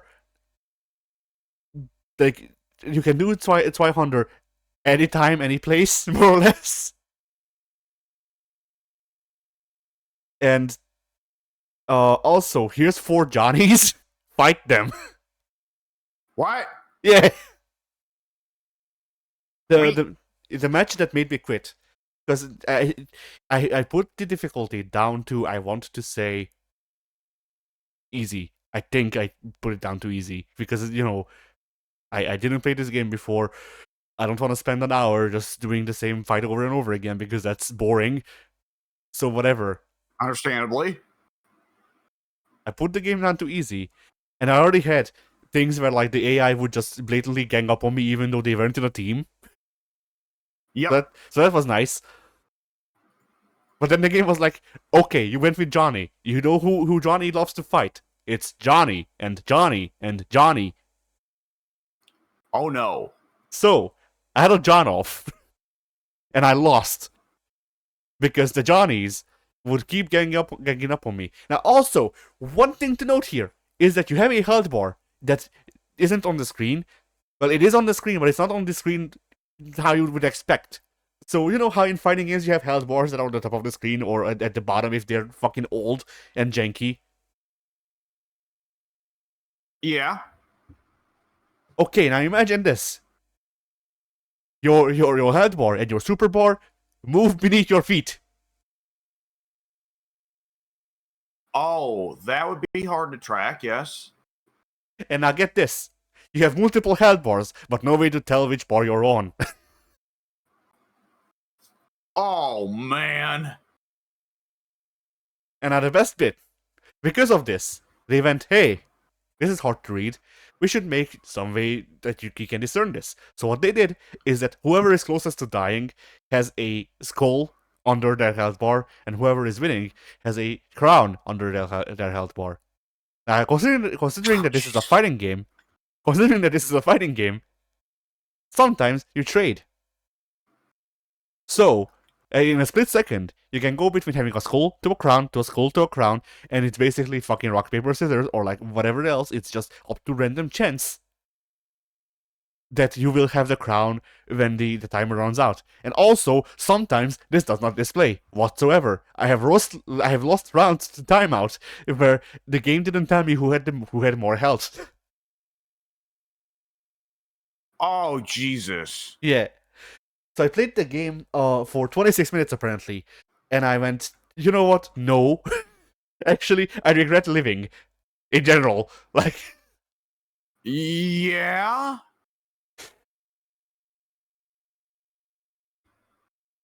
Like Guilty Gear bosses, are hard. They are difficult. I don't know what the boss of Dust Strikers is. I don't want to know. Honestly, judging by the rest of the game, the boss of Dust Strikers might be 3 justices. In which case, no. Fuck that. Did they not make a new character to be the final boss for that one? Because for a while it seemed like they were making new characters to be the final bosses for all the spin-offs. I don't know. I can look this up actually.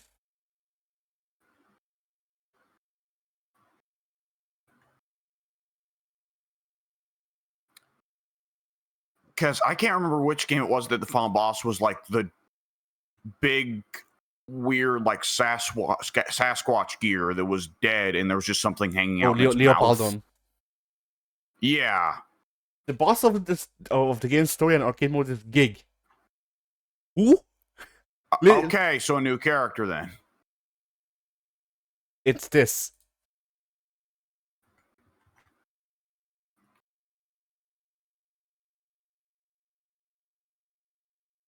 That looks like a Guilty Gear final boss, except not.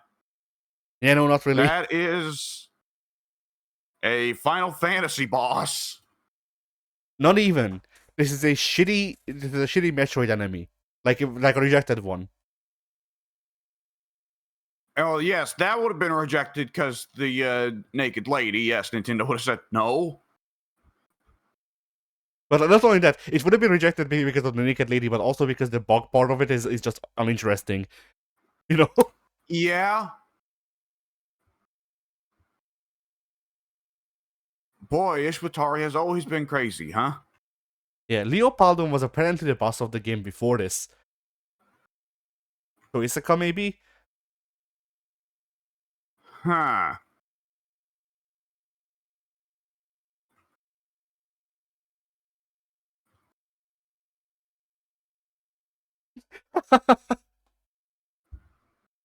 You have to get Dust Striker's final boss and it's a fucking picture of Rugal.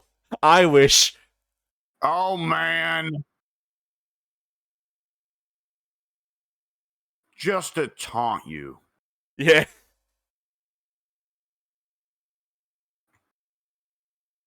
Just having Google's just having a laugh at your expense now.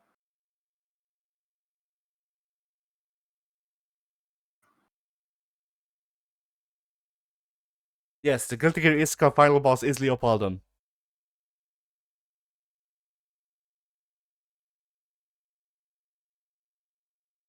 Huh. All right. Oh, shit.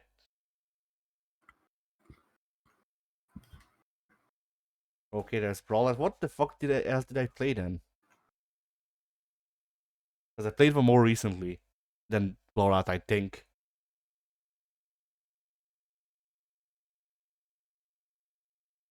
But whatever. But to me, there's a separation between just being a Smash clone and being a proper platform fighter. Because like, you need to have something that sets you apart from just being Smash.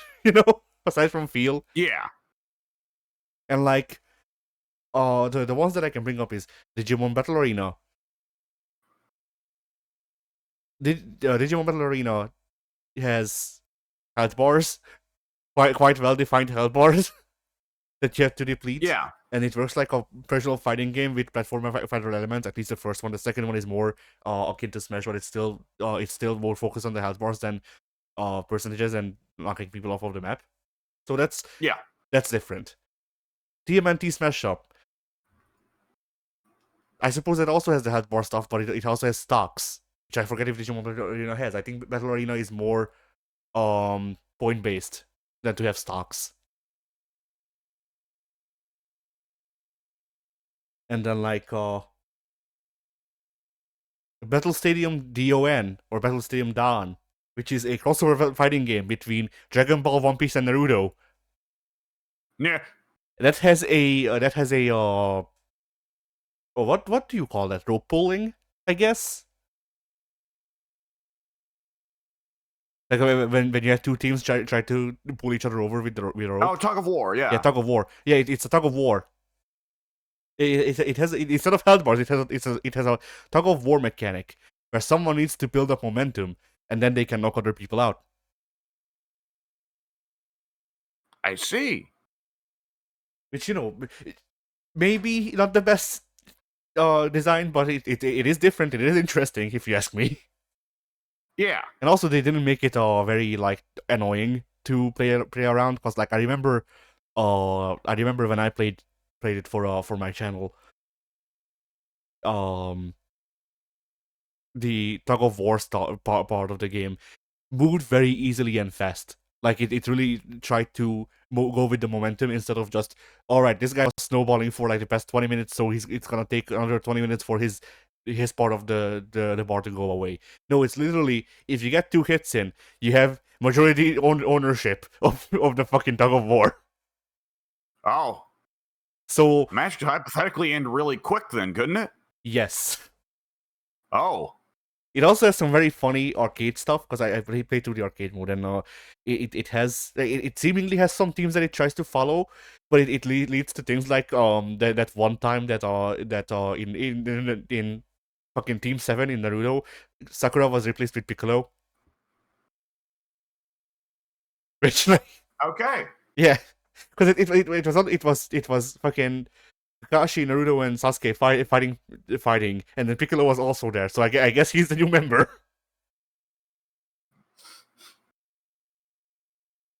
Well, that reminds me of like the edits people will make of like the showing the Dragon Ball heroes on Namek, but then inexplicably like Krillin has been replaced with Roman Reigns. Yeah.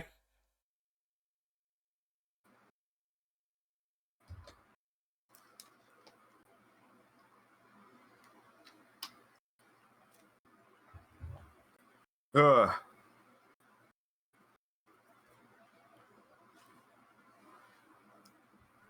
There's also apparently there's problems in the Strive community, which like, you know, Hasn't there always been problems in the Strive community?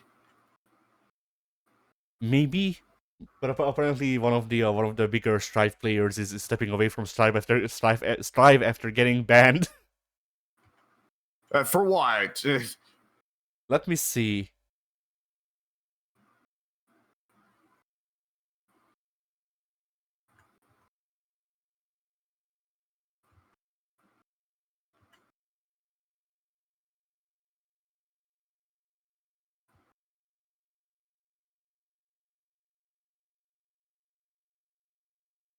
Oh, apparently Umisho said some allegations about another player trying to get them banned, and those turned out to be fake, so now they're banned.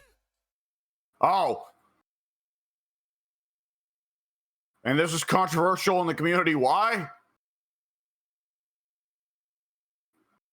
I don't know. Because they like the guy that got banned and are like, no, Maybe. popularity rules. He shouldn't be banned because I like him. Well, her apparently, but apparently it was they did a falsified sexual assault allegation, which is which is bad for everyone involved, aside from them, I suppose. Yeah, that's going to be a lot spicier of a topic. Yeah, that's going to get. See, that's one of those ones where it doesn't like. If it was just one player falsely accused another player of cheating, then that'd be pretty simply like, okay, you can't do that, get banned. When that stuff happens, that leads to arguments and debates about things that then puts a scent on the wind that you have to be careful about, because that scent on the wind, politics grifters can smell that shit, and their noses go up in the air, and they come in, and suddenly they're trying to turn all of fighting games into a politics grift. And suddenly it turns into women shouldn't be allowed to play fighting games because they ruin it for the guys, that sort of thing. Yeah, I've seen it happening with Sonic recently. People have decided that the fucking hill that they want to die on is that Rouge de Bet has 2 more inches of shirt covering her boob, her one uni boob that she's known for. I don't want to talk about this.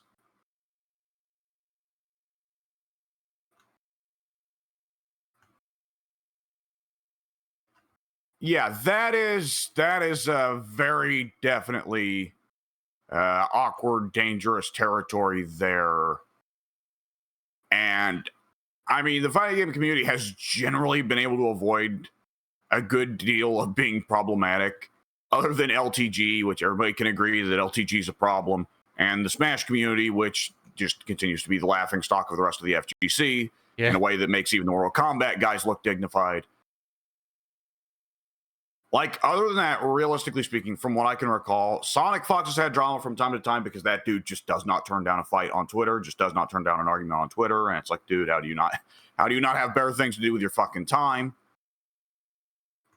Yeah. And other than that, who's the fucking guy that's always streaming on the fucking and he's always green for some reason.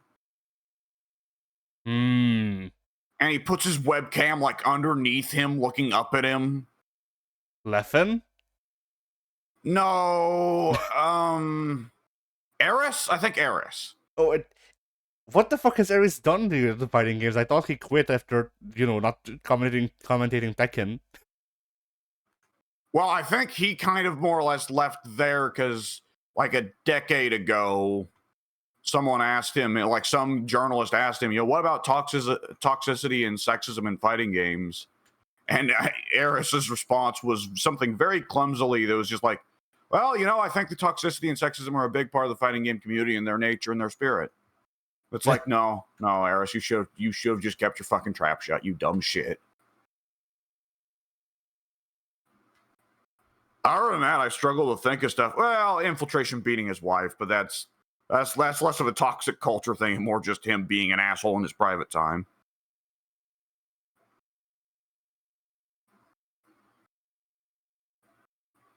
I'm sure there's plenty more examples I'm just not thinking of, though, because it's people are going to be people. Yeah. There is no such thing as a non-shitty community. That's just because anytime you get a congregation of people large enough together, the people themselves are not individually large. The congregation is large. Well, the people individually can be large, I guess.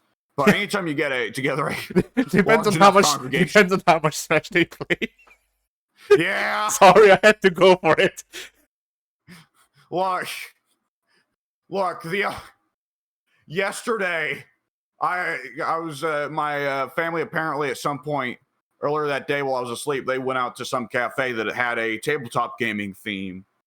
And they came back and they said, yeah, it was neat. There were people playing D&D, and then there was a mom and her son playing Magic the Gathering. I had to bite my tongue to avoid saying that. And that's the only context in which a woman will ever play Magic the Gathering. Yeah. Yeah. But no. There's other one. If she's getting paid. Yeah. You have to remember that. Oh boy. Yeah,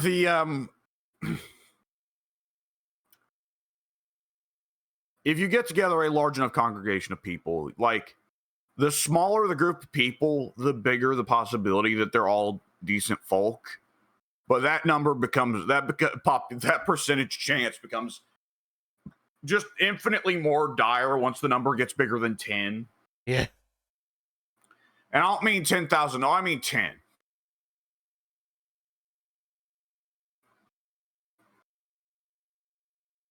So, I'm sure there's plenty that I'm just not thinking of right now. This fucking comment. So I'm reading people talking about the possible sources of the problems with the Guilty Gear community and stuff like that, and like on one hand, the gathering of this is just woke bad, but on the other, there are some like actual genuine like community woke criticism. Bad, but Bridget good. Whoa. But no. See, Bridget bad because Bridget now girl. Oh right, they wanted the femboy. Right, I forgot that was a thing. Yes, Bridget has now lost all of her exoticness because she's not a femboy, she's just femme.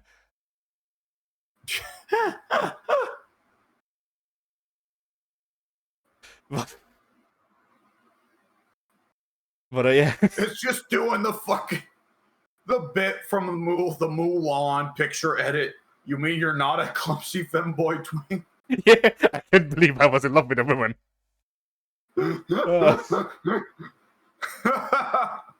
I can't believe that Disney would not include that scene in the remake. Yeah, I wonder why.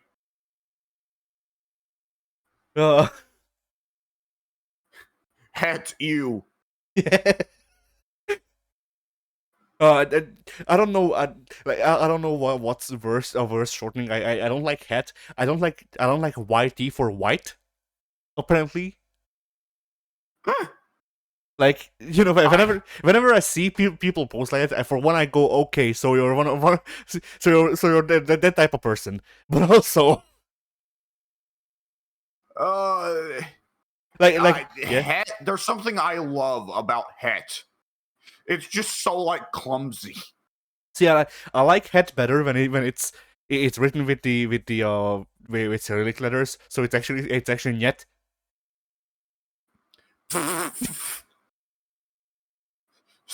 I could see like a propaganda poster saying "yet" to het. Yeah, I might have to draw that. And it's just a picture of a dude and a chick making out with a big like red no symbol over it. Yeah.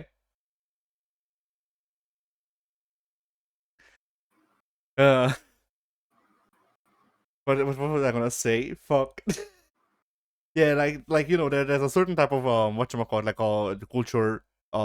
culture war person, where like you start typing start typing white as YT, and like whenever I see it, I just think YouTube.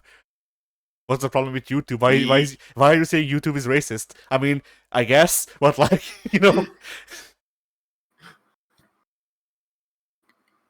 YouTube has held down people of color for centuries. Yes, it has.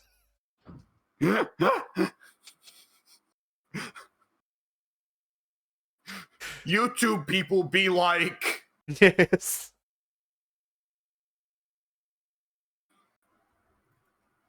YouTube people be like, this is not too spicy. And it's just a fucking picture of like artificially whitened bread. Oh Jesus! But anyway, yeah. So some of the while the compilation of all of the problems, I think they call it societal problems, which I mean, I guess, not really, but sure. But yeah, the community problems with the Guilty Gear community, like I was there for the beginnings of it, so like. On one hand, while it does really just like woke bad, on the other hand, yeah, they kind of have a point that it went too far, And not in the sense that like Bridget being a girl is bad, but in the sense that like we don't need 500 posts like theory crafting about the size of Soul Bad Guy's penis. I think we can do with less. Yeah, it's pretty rare that I hear about the Guilty Gear community not just kind of being that way. Like, I mean, the TF2 community is one that, of course, I have a lot of overlap in. And the TF2 community, famously, if you see them posting, if they're not posting it directly about the stats of the game itself or theory crafting about whether or not the pyro is a chick or not, it is either the scout wearing cat ears being a femboy, or it is a medic main who is also just an actual Nazi. Yeah. Which gets really iffy when you get into Valve saying explicitly the medic is not a Nazi. He was never a member of the Nazi party. And if you stop and go, well, every ethnically German person was forced to be in the Nazi party, you stop and go, wait, is the medic supposed to be Jewish? Which that makes it awkward when they're like, boy, medic Nazi. Like, Yeah. Are we sure? Are we sure about that? But yeah, to go back to the comment I left, that's really hard. Don't forget what you're saying. I just want to get it out. So No, go ahead, because this is Fighting Games are, not Team Fortress is. yeah. Team Fortress is no longer infested with bots. Yay. Yeah. But for me, In yeah. podcast, go play TF2. Yeah. Don't listen to us, just play the game. Alright, so this person says, for me, it was when they advocated for being obsessed with the franchise without ever playing the game. It stopped being a fighting game community and it became a gathering of Neko Arc fans, if that makes sense. Oh god, yeah, I don't think it gets worse than with Melty, and it's just like, I'm just here for the maids and Neko, and it's like, okay, we'll play the game. No, I'm just here for the maids and Neko. Yeah. Which, to be fair, we're also only here for the maids and Neko. Now, in fairness, I like the maids and Neko, but I also like Nerf from Chaos. Yeah, I don't like any of the fucking characters. No. I like the Count of Monte Cristo and I like Mario. Actually, they made 2 characters that I like, in Type Lumina. I want to like the girl in the sweater that's a command grab character. Is she though? She does have a genuine command grab. I just didn't find it the day we were playing. I looked up afterwards and went, oh, I'm dumb as hell. It's right on this input right here. Oh. And the next time we played Melty, I didn't play her. I think I just played maids and Neko Arc. Fucking this beginning of a paragraph. Listen to this. Honestly, I hate the Lower for Soul Bad Guy meme, but I'd rather that than a pegging tier list. Yeah. You know, I think this is a similar split. Mortal Kombat. Okay. Who's here to play Mortal Kombat for the gameplay? Half the room raises their hands. All right. Who's here for the fatalities? The half the room that was raising their hands lower their hands. The other half of the room now raises their hands. Yeah. Street Fighter. Okay, who's here for jury? Yeah.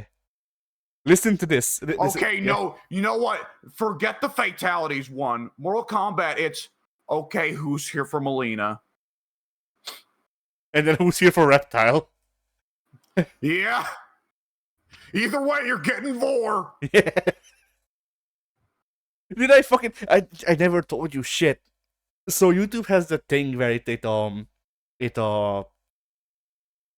you, like, it shows you a couple of videos that it thinks are similar to your content, and it also gives you, like, things that people searched that are similar to what you make, so that you can get ideas for videos. Yeah. I got a fucking Vor video. Like, I get that I play Perfect Apocalypse on the channel, but, like, Perfect Apocalypse has literally no sexual element, unless the idea of dating is sexual. Which, like, the farthest they go into dating is just, I guess these 2 characters are going out after the games are finished. So, like, whatever. It recommended me Five Nights at Freddy's War as something that I should look into. Because they're getting stuffed into the suits. That's right. I guess. I never made that connection. I just went, no? Why? I mean, it's that Bizarro thing, right? Where it's always some, like, preteen on the cusp of teen, curious about, like, sexuality or whatever, but not knowing. Just like, I remember there was a YouTuber that I saw her talking about at one point. Her, like, mom went into her brother's room and looked at the brother's Google searches, and it was just like something really dumb, like he just put in, like, Dragon Ball, this character who's not sexy at all, porn, just because, like, he was curious and was like, this character's cool, I guess, what's going on? Yeah. It's like when you see the bits about, like, the kids these days. Well, oh God, help us all. Okay, the question is, which form? Bet. Oh no, nope. Okay, we're moving on. Cause see, like the fighting for Janemba, I guess he has the holes. fighting for Janemba, I could see someone make an argument for. It wouldn't be me, but Very distinctly humanoid. yes, it wouldn't be me. But you know, there's an argument to be made. I guess. There's guess. an argument to be made that's not like that armor bit. Those armor bits aren't part of his body. That's just actual clothing, and he could take it off. Yeah. But That's not shell. That's just pants. But Fed Janemba. Don't apply that logic to Cell. But Fed Janemba. Fed Janemba is like, all right, if you're into inflation, I guess. I struggle to remember Fat Janemba doing anything. I've only seen Fat Janemba in the games. Fighter Z, I got mentioned. Fighter Z, he's Fat Janemba in his intro pose, where he just waddles around on his ass for a second, going Janemba, Janemba, and then just okay, it's the Janemba you want to play as. Yeah. Apparently, Janemba can make portals to make his appendices travel.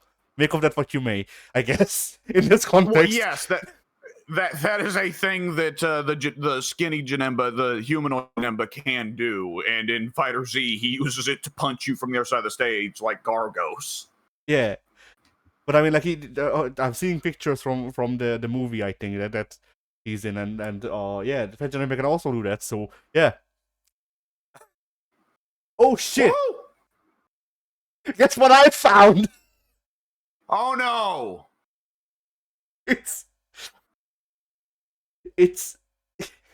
is definitely fetish content. It's not porn, I guess, technically. If you want to be real specific about it, there is no penetration, there is no genitals. So like, technically not porn, I guess. But it is someone's drawing of getting lost in Janemba's belly fat. So definitely fetish. He doesn't have fat rolls. It's just like he's just a sphere. Yeah, no, the person is getting lost in the sphere. That doesn't make sense. No, it doesn't. But these don't. Fetishes don't make sense. Yes, I agree. Okay. I like how directly under that is an image of Broly fucking lifting Janemba up to blow him up. Is it doing the, is there like there's gotta be a picture out there somewhere of Goku charging up with a spirit bomb, but instead he just throws Janemba at you. Yeah, like look at this. This is the Broly image. I'm not sending the other one.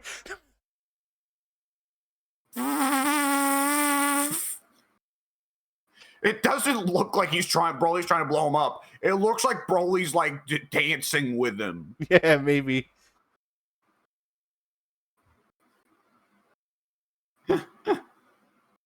Fucking for Affinity, man. Anyway. Oh, is that the site? For Affinity is like so it's a social media site, but then it also a lot of people post porn there.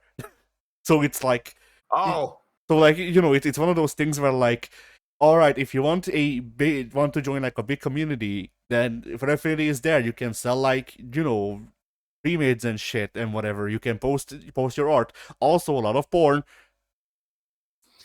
Yeah. Oh boy.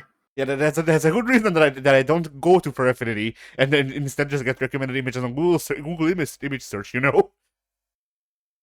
Oh Christ. But yeah.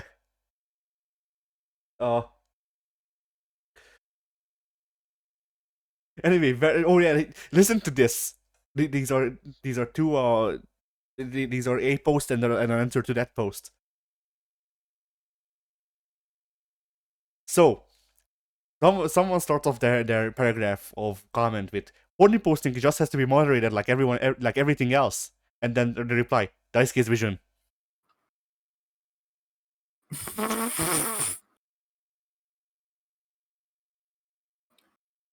Good lord.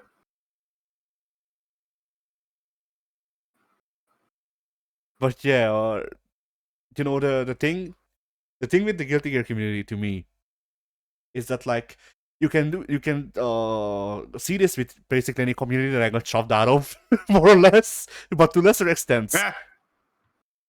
But like there's a clear point where you can see that like you can see in the games as well that the developers went, all right, the established fan base we have, fuck them, we're getting a new fan base instead.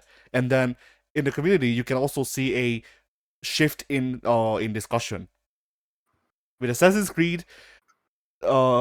In the online discourse that I see a lot of times, there's a split between people trying to cling on and trying to keep things working like they used to and stuff like that, but then also the games are obviously trying, well, okay, less so nowadays, but at least like before Mirage, the games are pandering to the new guys, so they had the upper hand.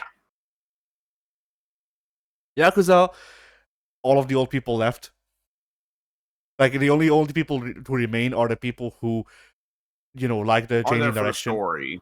Yeah, like or there for the story, or like the changing direction. Which, I mean, those people exist too. Yeah.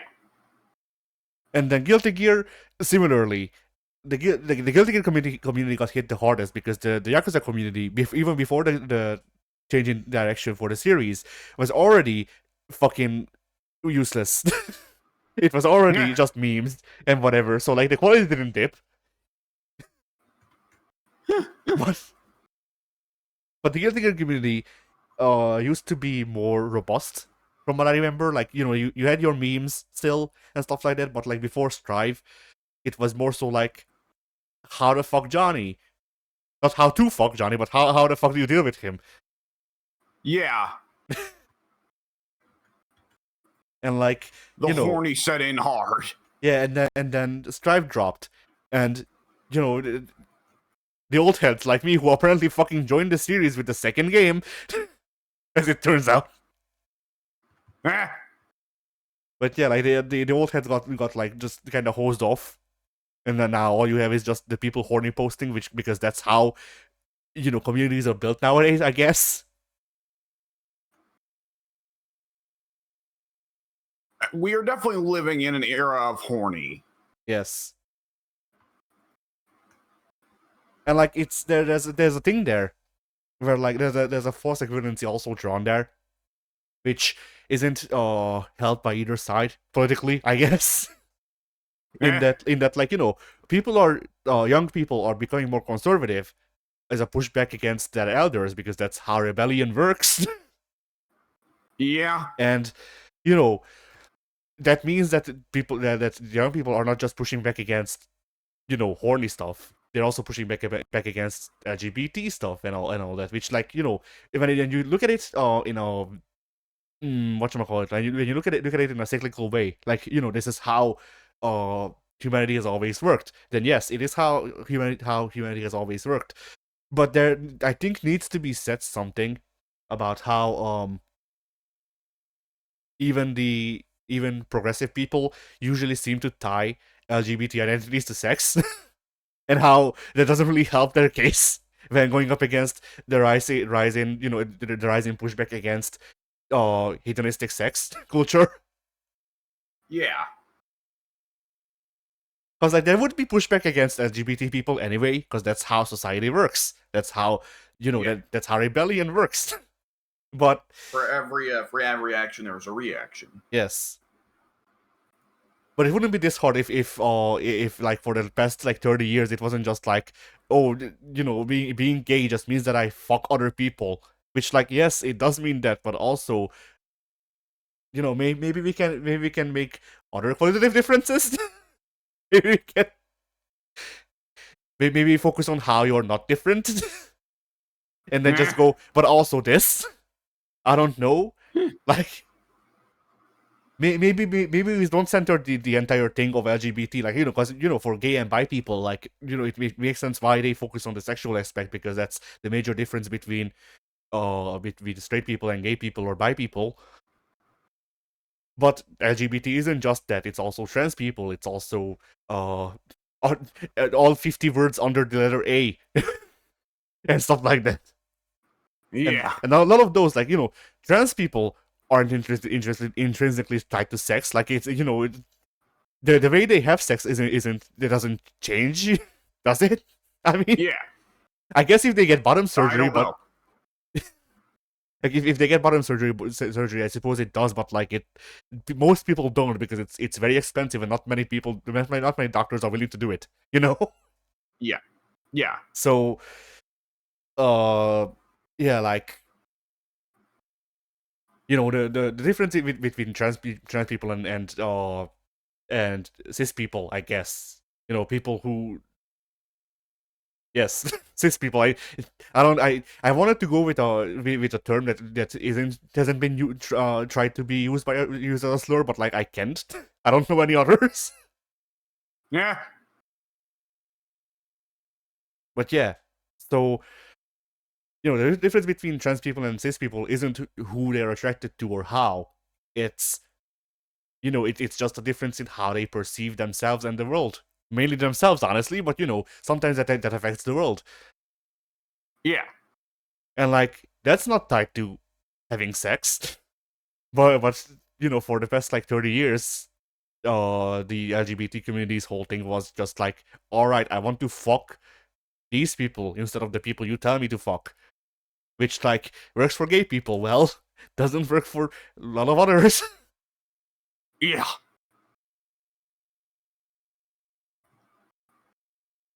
Oh, anyway, Fighting games. yes. Yeah. When's Oliva and Bridget fighting? When's Oliva and Bridget and Bison fighting? Like I don't know. Who do you think would be the most like conservative fighting game character? Oh, well, immediately, Whacker from World Heroes or whatever. Oh yeah, definitely. Other than that, who are fighting game characters that are like canonically homophobic and shit? Ryu and Cross Tekken. Specifically. I think several characters in Cross Tekken have transphobic things they say to Poison, but Probably. Ryu's the one that always springs to mind because that was just really embarrassing for Capcom.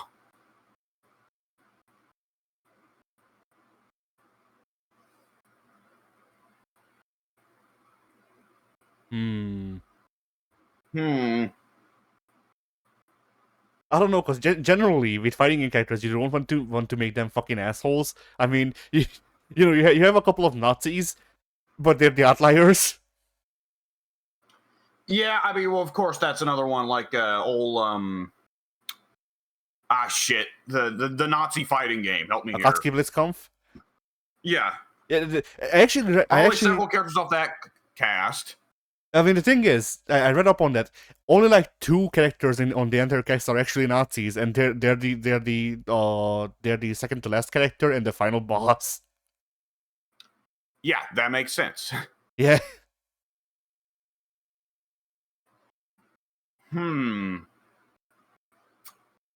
Geese strikes me as someone who'd be a homophobe. Oh, Geese? Yeah, maybe. I mean, that depends. Like 1980s Geese, like actual real Geese.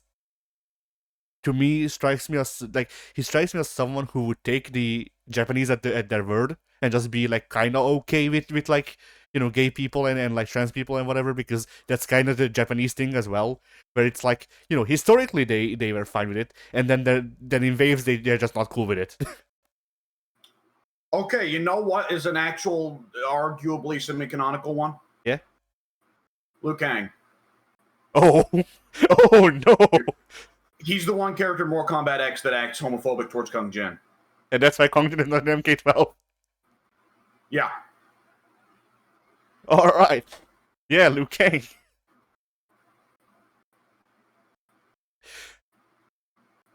Oh, shit. Reiko is a 50-50. Reiko Reiko is either homophobic or he is gay, and there is nowhere in between. Yeah, Reiko strikes He might be both. Yeah, Reiko strikes me as a character who, like, he'll ask you which one pisses you off more before the fight. Yeah. And then he adjusts accordingly.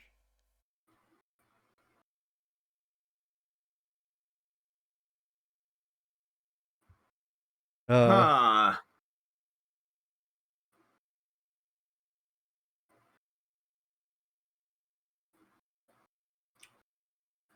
I mean, I guess if you really want to, read into it, I guess Ryu does fit though, because his entire thing in fighting games is beating up a trans woman. That's true. So, I guess Ryu does fit, as funny as it is. We can count Persona because of Arena. So hey, Yosuke, Oh yeah, who is in the same category as Reiko, I should add. yeah.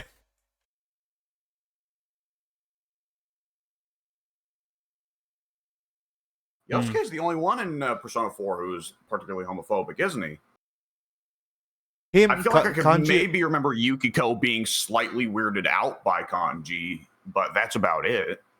I think Yukiko was too Yukiko was too airheaded to be weirded out by Kanji. She's weirded by Kanji because Kanji is acting weird, not because Kanji might be gay.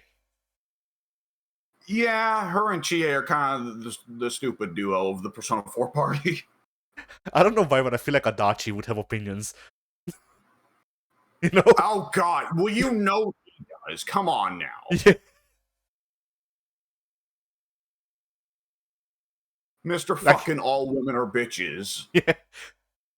Like Adachi is this. I saw an image. Someone on Twitter sent this to a person. I don't know who these people are. I just came across it on my timeline. And it was this person writing to them a DM. You will never be a real woman, and then they just reply, "I'm genetically a woman. I was born a woman."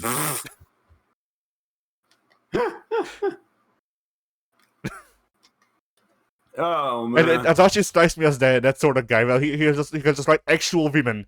He will never be a real woman, because he's really good at transvestigating. Transvestigating. That's a new one. I've not heard that one before. I've heard it done before, but but I only hear it whenever people are searching in like very weird places. Like I saw someone on Twitter try to make the claim that Adolf Hitler was a woman. That's I was about to say that's a new one, but no, it's not. I can remember I've seen people argue that George Washington and Thomas Jefferson were women, and Lincoln as well. And then like I forget who else. Oh, Master Chief, I think, was at one point investigated by these people. And DOA maybe. What are you saying that the Spartan suit's child-pairing hips are not enough of a giveaway that Master Chief is actually a woman who still gets oh good lord, who still gets jerked off by the suit, by the way.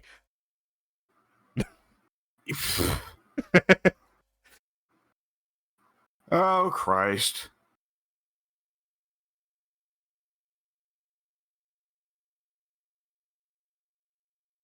So the jerking off by the suit thing, that's more or less just a Yeah. That's more or less just a way that somebody figured out for him to have sex with Cortana, isn't it? Oh no, it's not real. I know it's not real, but as a fan theory. Oh, probably, yeah. And everyone knows that he's called John Halo because John stands for Join Our Nation, Natalia, or whatever. Fucking, I did the acronym wrong. H in there, yeah, that's great. JONN, John Halo. Makes sense. Okay. I mean, oh Lord, you can just substitute nation with like home. Join our home, Natalia. I guess Master Chief in this continuity is Russian. That or just really fucking dumb. I like the idea. He makes a routine pattern of it. That'd be the great thing. Oh boy. What?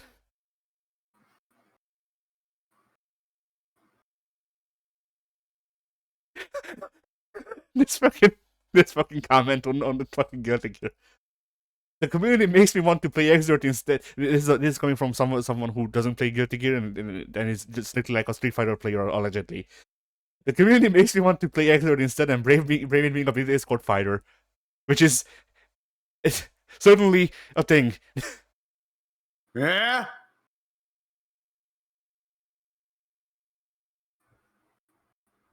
Oh boy.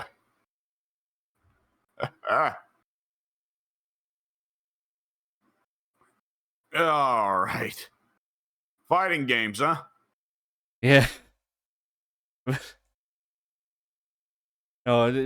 still don't know. Ed Boon, if you're listening, when are you adding fruit juice to Mortal Kombat 12? And making him have the gay sex. Yes, the big case. Wait, never mind. We never can honest that fruit juice is gay.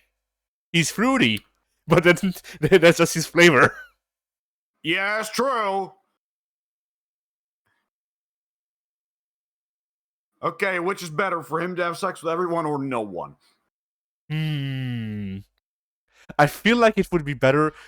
Okay, he should be trying, but he doesn't understand. See, he just gets out like some fucking bottles of grape juice and apple juice. Rubbed it over his skin like a con. And slides out of the room like a con. Yeah. He thinks sex is Hakon's ultra animation where he lays down on the ground and then shoots you out of his ass. Yeah. And then I feel like it would be really funny if he spends the entire of the storyline time just telling people how he will beat them with his gay or with his big sex. And then, you know, at some point they pull him over to tell him that sex is not just punching people.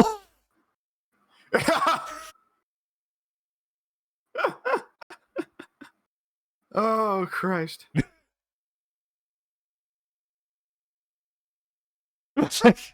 Imagine fucking like Raiden having to do the talk. Like he had to talk to Gong Jin about how it's okay to be gay. He has to tell Fruit Juice about how sex isn't punching people. No. But Fruit Juice should only come back if Blaze also comes back so that he can kill Blaze. And then we just got to Black and him with the juice. We cut to Black and then the three words appear on screen in fucking white serif font. He dead lol. That's it. That's the ending of the story DLC. Oh shit. So anyway, all right. Yeah. I suppose fighting games were because I don't think. Hang on. Let's keep it going a little bit. I think I forgot to do this 2 weeks ago. Actually, I might not. I don't know. Either which way. Right. I played a bit of Mortal Kombat 1. I did not play a shit ton of it, but first things first, they added Towers of Time back from Mortal Kombat 11. I never thought I'd be happy to have them back, but holy shit, that's better than Conquest, because it's just no wandering around the map, no doing fuck-ass puzzles, no futzing with weird RPG mechanics. I mean, they're still there, but you can just let them manage themselves. Yeah. Just go into fucking towers and beat some ass. Okay, fair enough, fine, this is a lot better.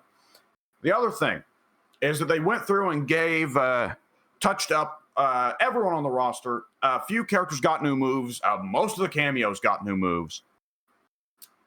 And I didn't think that a lot of it was too terribly remarkable. But on the playable character side, I got to Havoc. Now, Havoc before was kind of an awkward character, but very fun. His mix-up game was not too intense, but he did have one very brutal combo that goes, okay, mid, and then throw or low, which would be brutal because, for one thing, it's a fucking built-in tick throw. Come on. And the gimmick would be, okay, Mortal Kombat, you can duck under throws. Well, he has a low that will still make it where you at least are not going to just duck under the throw. and jumping is also a dangerous choice. But nonetheless, it's like, okay, well, things aren't too crazy. And he's got a couple of strings that end in overheads, but it's like mid overhead, and he doesn't have any low cancelable special moves, and those strings can only end overhead. So it's not really a mix-up. The overhead at the end there is just more or less just there because logically those moves would hit overhead. So, Havoc with the Chaos Reigns expansion, they just now gave him a low-hitting special move that he can cancel into for any of his strings. So Havoc now has loads of free 50-50s. And here's the other thing. That low-hitting move, his low-hitting special move, for one thing, the animation's amusingly very janky, because it's just that Havoc twists backwards and his knees explode while his arm reaches around and grabs the opponent's ankle and throws them up overhead. See, here's the thing. It's a meterless pop-up. Oh. So Havoc gets free 50-50s off of his jab. I should know, it's off of his fucking jab. His 6-frame jab. Or 7 frames, excuse me. 7 frames is the fastest normals in Mortal Kombat. His 7-frame jab can lead into overhead low mix-up. And if he goes for the low version, then it's a pop-up for a combo. If he goes for the overhead version, it sends the opponent to the other side of the screen, which gives Havoc enough time to get out his crazy Oki projectiles that are all of them a nightmare to deal with because it's more or less on a delay. For one thing, Havoc's 2 fireballs are both built in such a way where it's all of the animation work is on the startup. So once that fireball is out, Havoc is guaranteed to be plus. Ah. If you block it, Havoc is plus. If you get hit by it, Havoc is plus. So if he puts you at full screen, okay, he's putting out his fireball, and now he's advancing on you, and he is just plus unless you spin the meter for an invincible reversal, right? Yeah. Okay. So Havoc gets all this. They also were like, you know what? Fuck it. We're also going to give Havoc something else. They noticed that Havoc was like the one character in the game who has no real situations that lead into air combos, and that's a bit odd because one of the big features of Mortal Kombat 1 was they brought back Mortal Kombat Armageddon's air combos. So not only did they make a good couple of his combo routes easier to lead into air combos, they also gave him an air special move to make his air combos even better, which is, honest to God, fucking Dalsim Yoga Sniper. Oh. Havoc jumps up in Havoc has an air special move that is just his fucking calf explodes off of the rest of his leg and shoots out and kicks somebody in the face and then whips back. Honest to God, it's honest to God, just Yoga Sniper. So hope your anti-air game is on point, because Havoc's now got an extra option he can go for. Which I should note, Havoc already had solid air to grounds. He already had solid jump ins because he, like Baraka, has the Zangief drop kick. Oh. So Havoc just got a lot more brutal to deal with. And the cameos, I'm struggling to remember. Some of them I noticed were like really oddly, just overly specific. Jack's cameo now has Gotcha Grab, but only against the opponent's cameo. So you have to make a hard read that the opponent's going to get their cameo out, and the reward is that Jax just takes the opponent's cameo out of play and also whoops the shit out of them, which causes damage to the main player character. But unless, like, a really oddly specific move to add, Jax didn't need anything new, so I get that it makes sense. Like, yeah, we'll just give him something that's not super strong, but still odd. But then I remember that I was looking around at the other characters, and Sonya is a problem. Because Sonya before, it was generally agreed she was the worst cameo in the game other than Mataro. Mataro was the worst because everything Mataro did, Kung Lao just did better. And Mataro, you know, they fixed Mataro up. They made his teleport a lot more freeform. So now Mataro is like they really leaned into the idea of Mataro that he is, for all intents and purposes, the Roman cancel cameo. Well, Sonya, they went, well, obviously this character needs to be better. Okay, first things first. She has a really good fireball summon. I forget, what's the difference in cameos between when it's a Marvel assist versus when they just pop on screen and the player character still, it's like a regular move.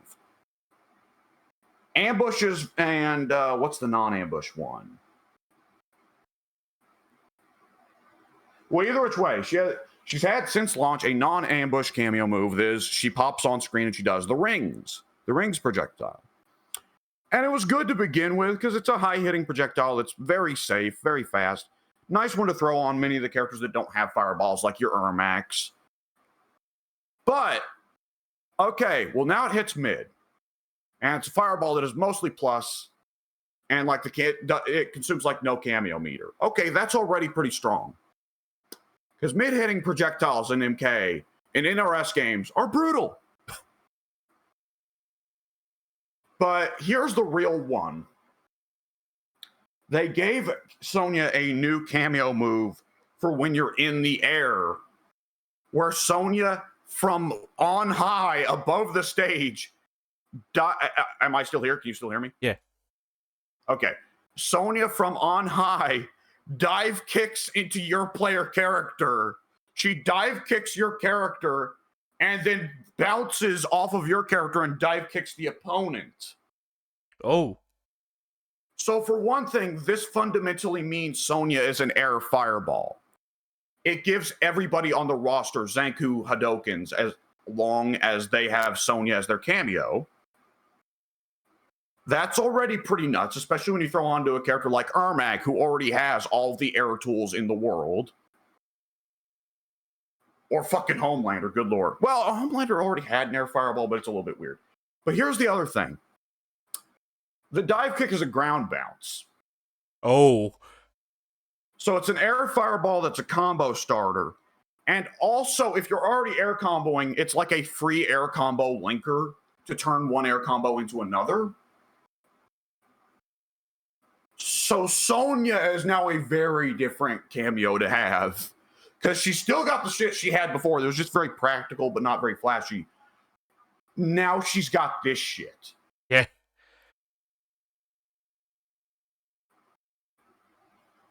Other than that, it was a lot. Some of the stuff was just very neat little things like, oh, this cameo can now cancel one move into another. Shujinko, what did Shujinko get? Shujinko got something odd. Oh, what was it? He can do something like in tandem with the player character. He enables Ganejin, but it's instead of like flashbacks of your character, it's just Shujinko. You know, I feel like it was actually something that was that degree of crazy. Shujinko turns the game off. I'm going to look it up, but my memory is it was something that I saw and went, oh, that's huge. But while I'm looking that up, let me also mention, I think I mentioned a few months ago when I saw that they were introducing it, how crazy it was. Darius was a very highly specific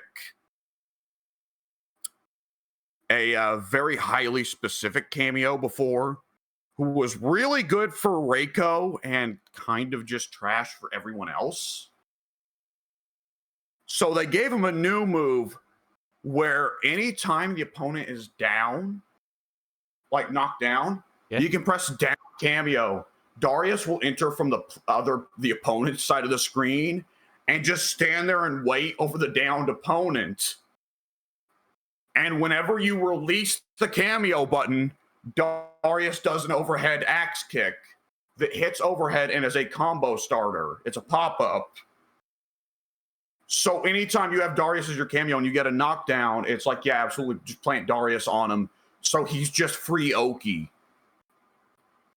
And by the way, if you time it right with you hitting a low, it's an unblockable. Oh, nice. See, this shit is just like, yeah, we don't give a fuck. We're going for the damn. I'm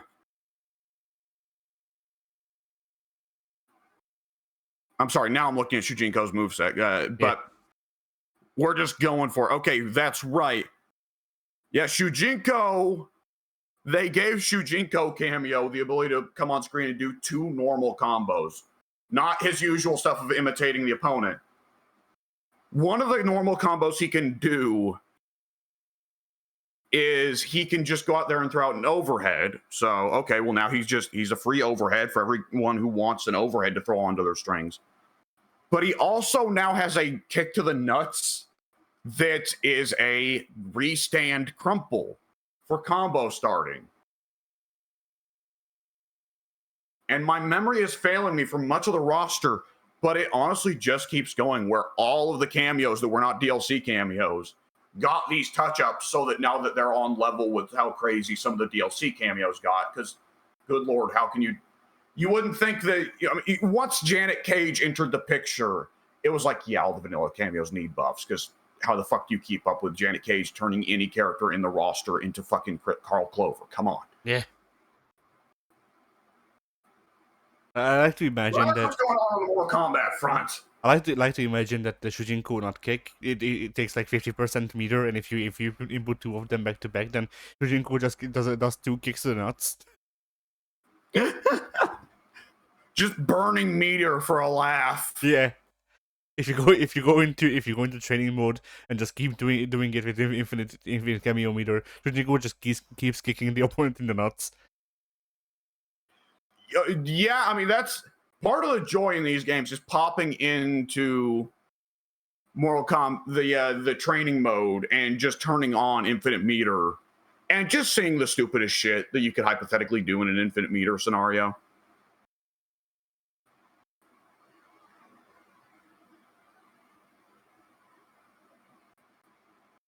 Oh man! All right. Oh shit! Right. I guess for stuff that I played, that is noteworthy. So here's the thing: Bushido Blade. I played Bushido Blade. Bushido Blade has, as the name implies, a Bushido system where it's supposed to, be honorable. Oh. And the game has a game specifies honorable as no Oki, no back attacks, no meaties. That makes sense. Stuff like that. And here's the thing: I played through the arcade mode. Which route you take depends on how honorable you are. And I accidentally, while running after him, because Bushido Blade is not as confined as most other fighting games, you genuinely can have the ability to go into free roam and run around. Yeah, 8-way run. Yeah. So yeah, the opponent with a gun started doing that. I ran after them, and then I caught them in the back, and they died. And I went, oh no, I'm honorable now. And the game went, nah, it's the guy with the machine gun. Yeah. I said against the guy with the fucking machine gun. Oh no, against the guy with the pistol. Okay. That's still dishonorable. Yes. What crack are they smoking? But the thing is, I think I got the good ending, so like... I guess it's just because you were dishonorable the one time? Yeah, maybe. There's also some things to be noted. I think it was last podcast that we talked about the Xbox fighting games. I've played all of them now. Except the Gladiator one. Oh no. Yeah. Why would you do that to yourself? I was curious. You know what curiosity does to cats. I'm not a cat. I'm candid. Damn it. It's fine.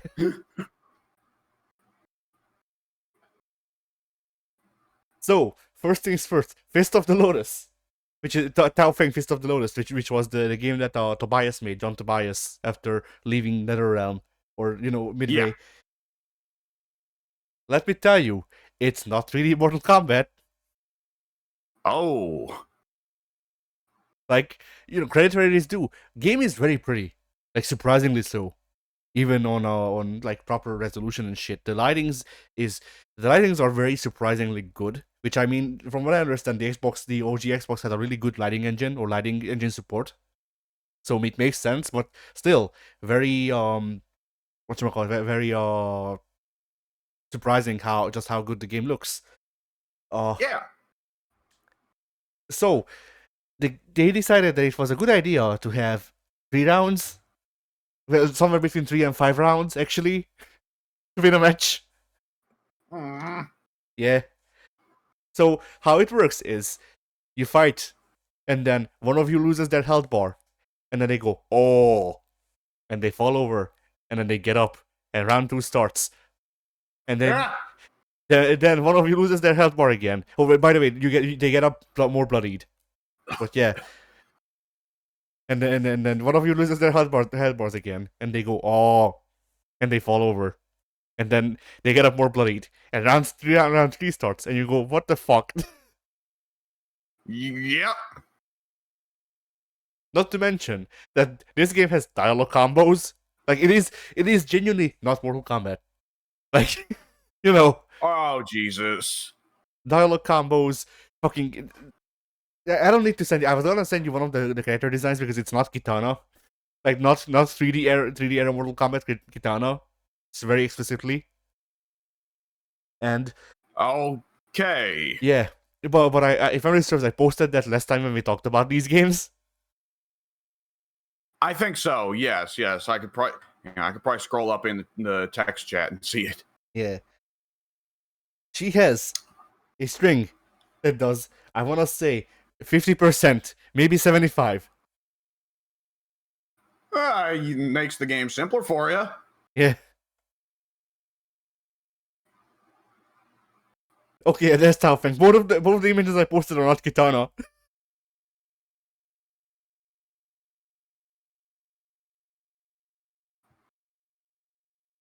Oh God, some of these games are so fucking ugly.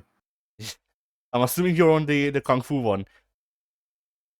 I was for a bit, yeah. I also played that one. It was fine. You know, if it was less racist, then it might be good.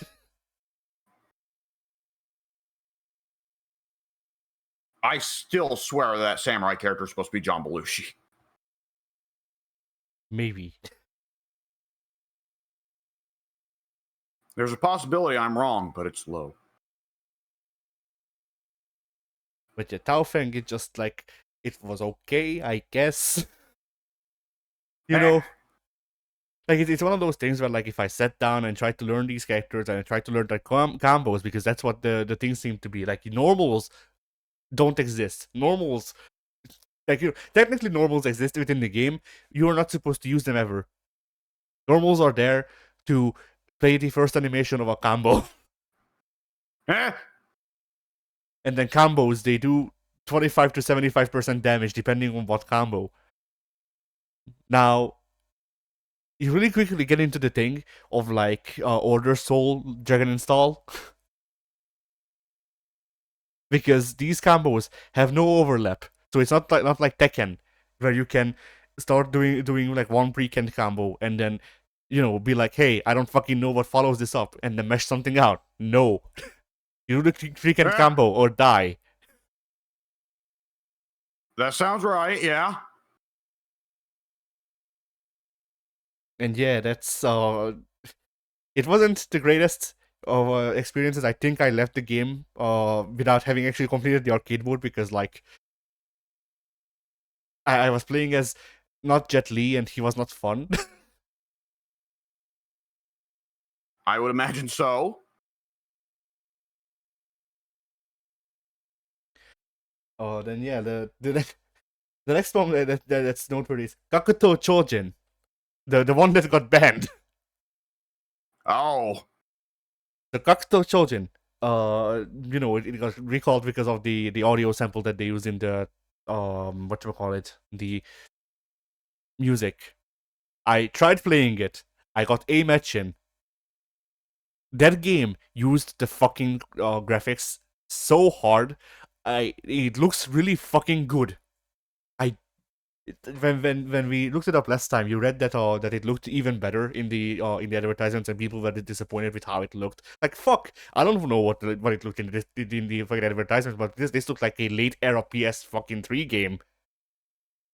Ooh. Yeah, and like once again, the Xbox games. I'm not playing upscaled. I can make my classic Xbox upscale the image, but but I chose not to because you know by virtue of being an actual Xbox, it doesn't run good. Yeah. And like you know, so I played these games with the actual resolution they're supposed to be at. This fucking game looks like a late era PS3 game with the actual resolution. Huh? Like the only way that you can tell it's not a late era PS3 game is that it's in the 4:3 aspect ratio. That's how fucking close they got. Oh.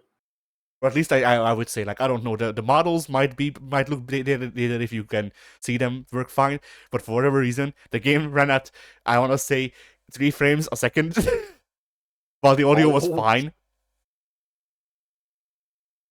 And you know, Kakuto no yeah, Tao Feng was not Mortal Kombat. Kakuto Chojin is not Tekken. I see. I played as the guy that looks like a horse. If you scroll up from Not Kitana. Let me scroll up there.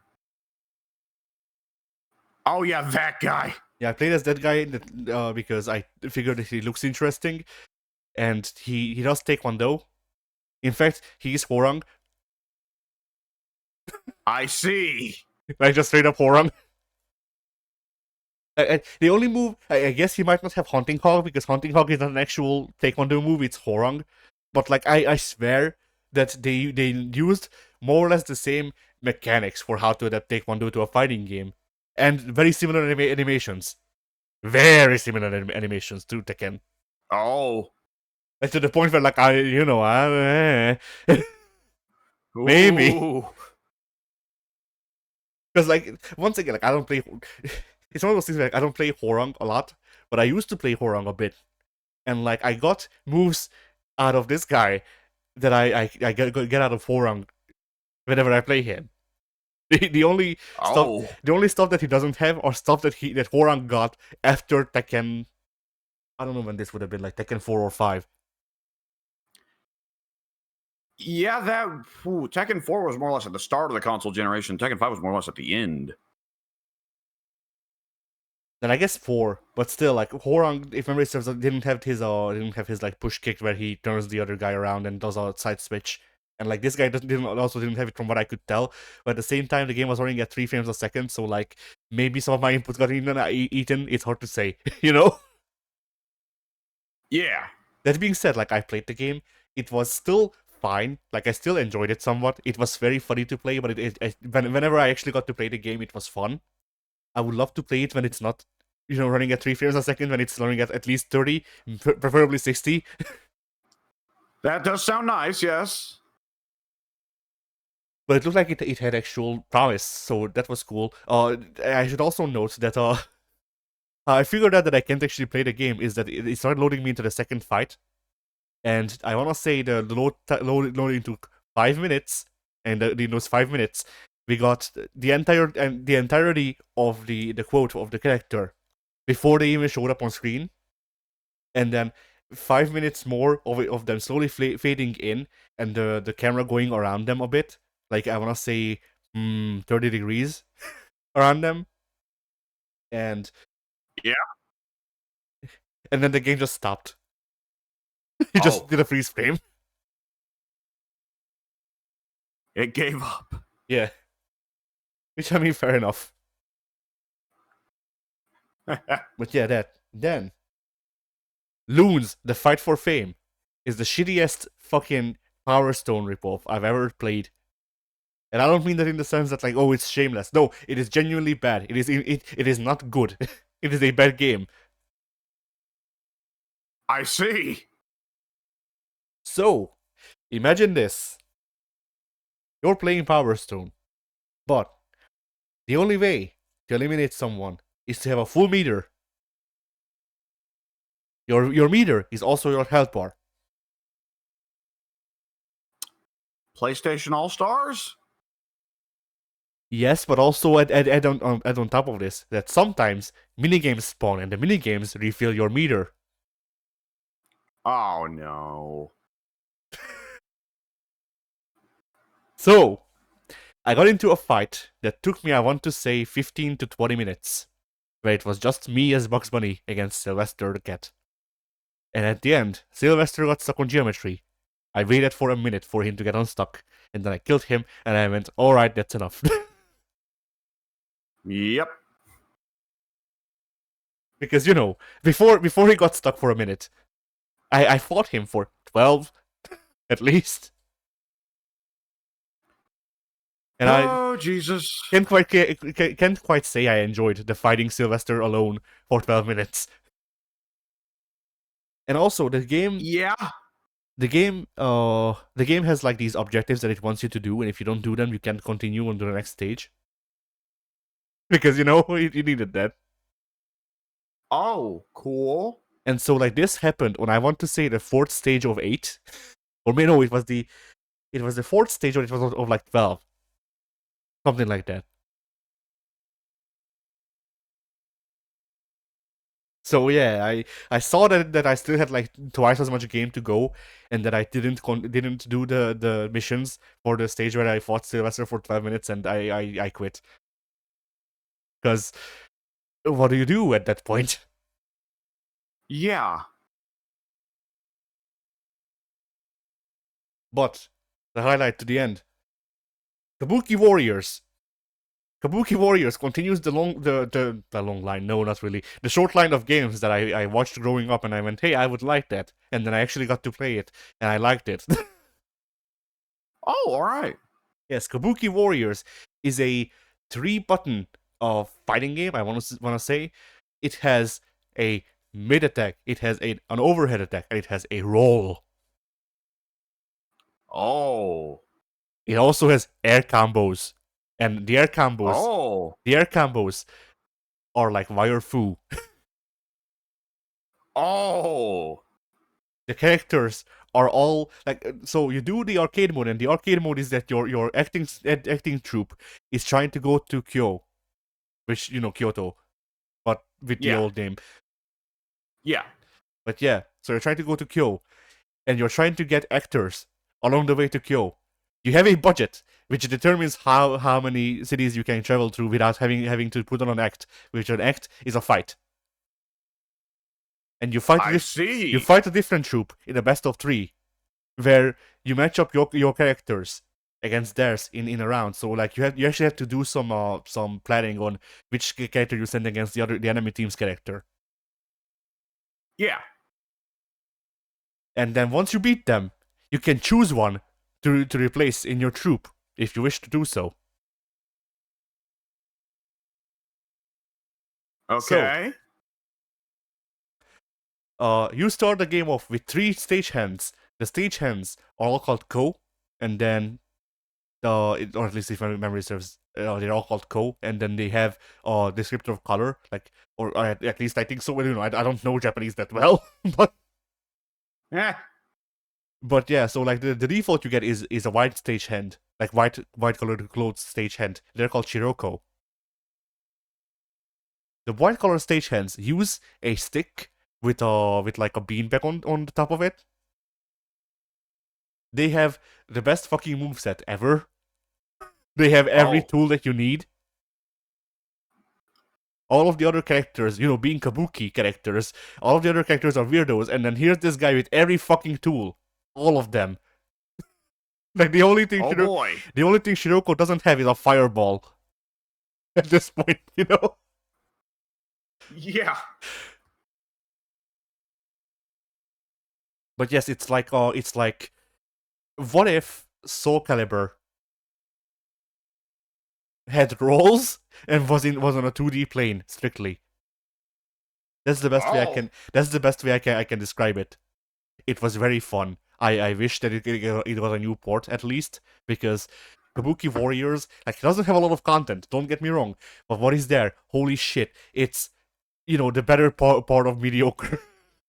Like, that's kind of underselling it, in my opinion, because, like, Kabuki Warriors is genuinely like, out of the ones I've played at least, it's genuinely the fighting game that you go to the Xbox for. Like, it is the thing. I think I've heard that before. Because, like, it has CVS2 online, and it has something else online, as well as Bloody Roar 3 again. and the best versions of Dead or Alive 1 and 2. Like, it has those as well, yes, but you can play those games on other consoles. Kabuki Warriors is an Xbox exclusive, and it's good. Yeah. Now, I know that it was made back when Xbox actually made games that were good, and they acknowledged. Yeah. Well, okay, no, not really.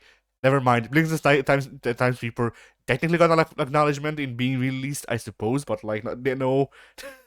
Are they really acknowledging it, No.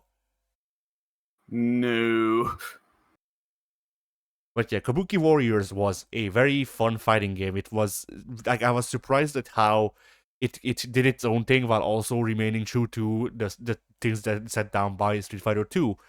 And just, there's a lot of aspects, like, it's I guess a good way that I could describe it is, imagine if Samshu and Soul Calibur mixed, and then it also had dodge rolls from KOF. Nah.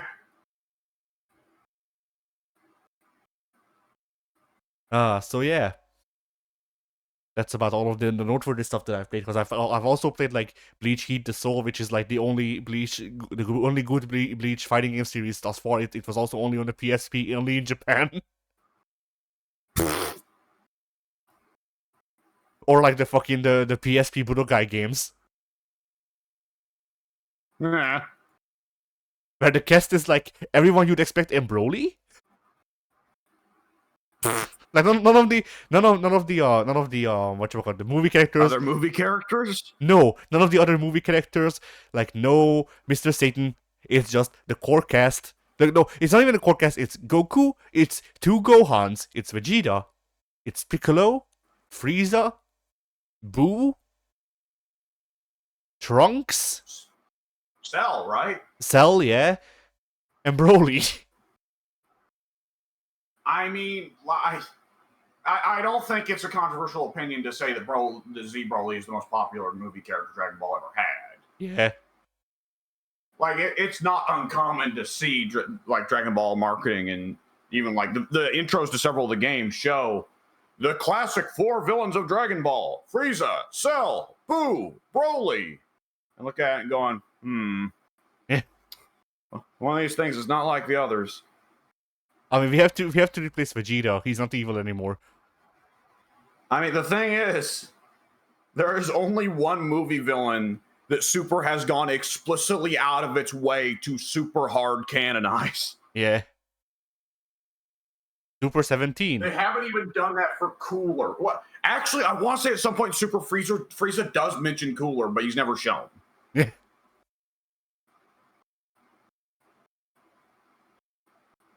Which that gets screwy, because, like, I like that Dragon Ball does to have the stance in the games of, like, fuck it, we'll just include everything. Z Broly and Super Broly are just going to be there right next to each other. I appreciate that they do that. That Super Broly coming into existence did not remove Z Broly from existence. They're, for all intents and purposes, 2 different characters. Yeah. I mean, the major thing unless to that me, gets funny to think of, like, go ahead. I was gonna say, like, the major thing to me between Z Broly and Super Broly is that Z Broly had a good design. But that also depends. So the version of Broly that's in the Shin Budokai games on the PSP is Super Saiyan 1 Broly, also known as not either of the ones you remember. Oh God, blue hair Broly? Yes. Back before Super Saiyan God was a thing, so it was just like, oh, Broly's just the only guy who gets blue hair when he goes Super Saiyan. That's just his thing. Yes, that guy. And, like, the thing is, I forget if it was 1 or 2, because there's 2 of these games. But in one of his endings, he goes into legendary Super Saiyan form, and I just went, why the fuck did you not make the model this? Like when I think of Broly, I don't think Super Saiyan 1 Broly. I think Legendary Super Saiyan Broly. Okay, quick question: was this a 2D fighter? No. Okay, then I don't have a follow up. Like I guess it was a 2D fighter in the sense that it was a Budokai game, but it was 3D models. Yeah. If it was an actual 2D fighter, then it would make a bit more sense because okay, well if then Super Broly, or not Super Broly, but Z Broly in his legendary form, it should be a big body, and if he's the only big body fighter in the game, that could cause balance issues. But if it's not a 2D fighter, then I have no explanation. Yeah, no, it was a 3D one, so and he has the moves that you'd expect out of Legendary Super Saiyan Broly, or at least he has the moves that they give him in Fighter Z. So Yeah, that is weird. I don't, it's actually not too super dissimilar from Super Broly though in Fighter Z, because Super Broly in Fighter Z starts off as he doesn't go into Berserk Legendary Super Saiyan form until you do his level 3 Super, and even then it's really just him with his shirt off from that point forward. Yeah, that's kind of my problem with Super Broly, is that the Legendary Super Saiyan design for Broly is really good. It's the one that everyone remembers. It's why people like him. All right, let's remove that. Yeah. Super Broly can still do that, but I don't know how it is in the Super anime or the Super movies, nor do I know how it is in Sparking Zero. I'd imagine Sparking Zero he can just stay in legendary form. But in Fighter Z, he is honestly for a couple frames of animation, he is in legendary form, and then he reverts back to a shirtless form of standard Broly, Super Broly. Yeah.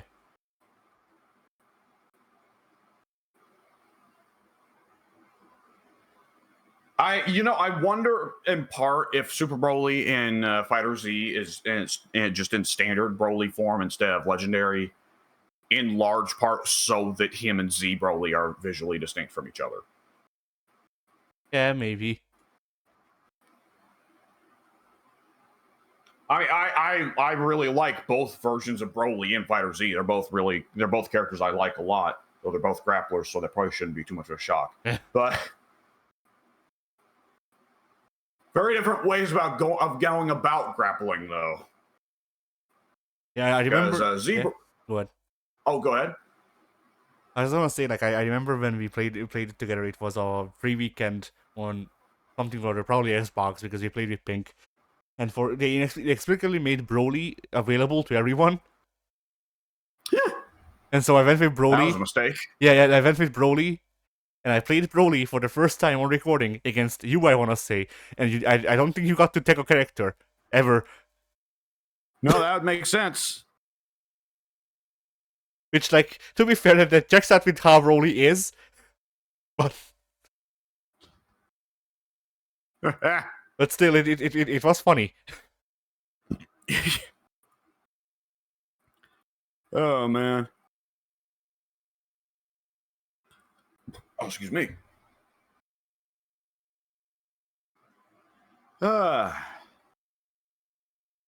I guess one last thing to note out of all of the stuff I've played is I played Mortal Kombat Deadly Alliance for the first time, and I had a miserable time because I played as Kano. That's it. Yep. Has Kano ever been strong? I mean, strong, not necessarily, but he was fun in, 3 and 1 and 11, at least. Or not 11. Maybe 11, I forget. But yeah, that was one of the newer games he was fun in. But yeah, none of the 3D Mortal Kombats, though. He was always shit in those. I just forgot. Yeah, 3D Mortal Kombat was a rough time for a lot of characters.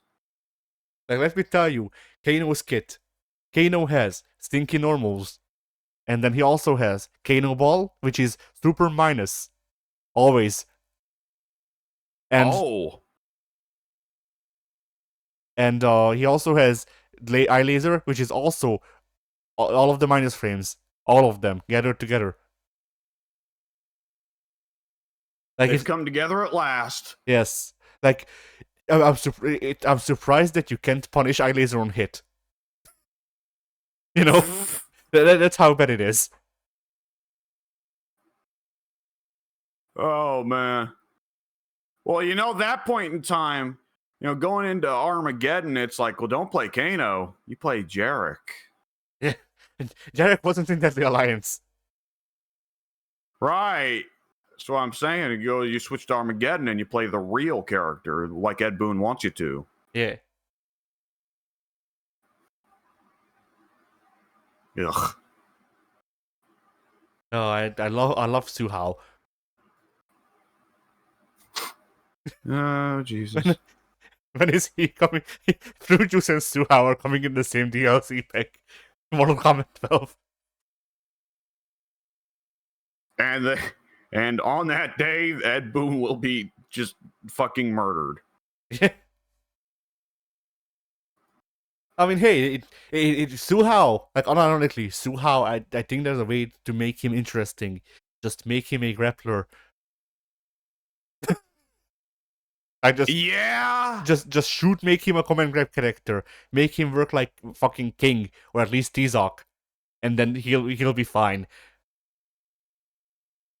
Make it taking the wrestling style that he had in Deadly Alliance and Armageddon. That would make sense, but I think no matter what, I think there would be a ironic appreciation for Suhao coming back, but I think a lot of people would just go like the classic, why Suhao and not Jade? Yeah.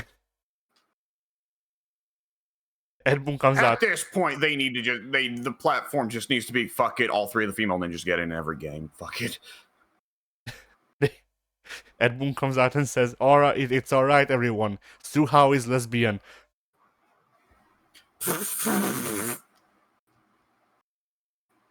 Lesbian for Kotal Khan? Yes.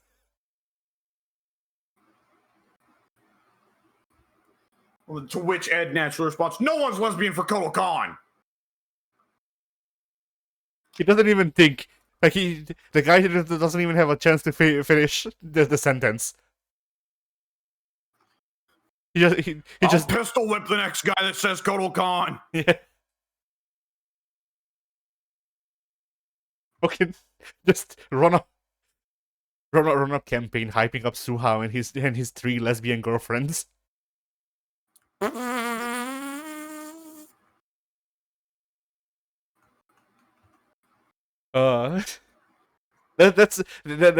an old Tumblr bit, by the way.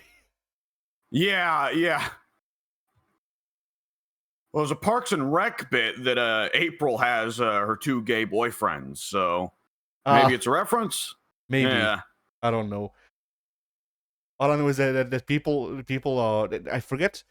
I think some band tried to advertise themselves on Tumblr, and then they said one of the characters. I guess technically yes. One of the band members did like a thing, because Tumblr has this thing where you can send questions to just random people, basically. Like you can just go to their blog and send them questions, and they can answer if they feel to. So they went to this blog, to the blog of this brand rather, and they asked something, I forget what, and this band member just replied, "Yeah, I have three lesbian girlfriends and they all smoke weed." And that became a meme. Good lord. Yeah. So like just hype up Suhao and his 3 lesbian weed smoking girlfriends.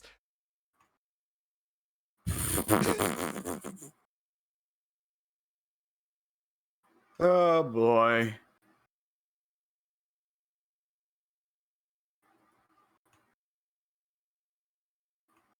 Anyway, I guess fighting games were on that note. Yeah. Fighting games were our lesbian girlfriends in our hearts.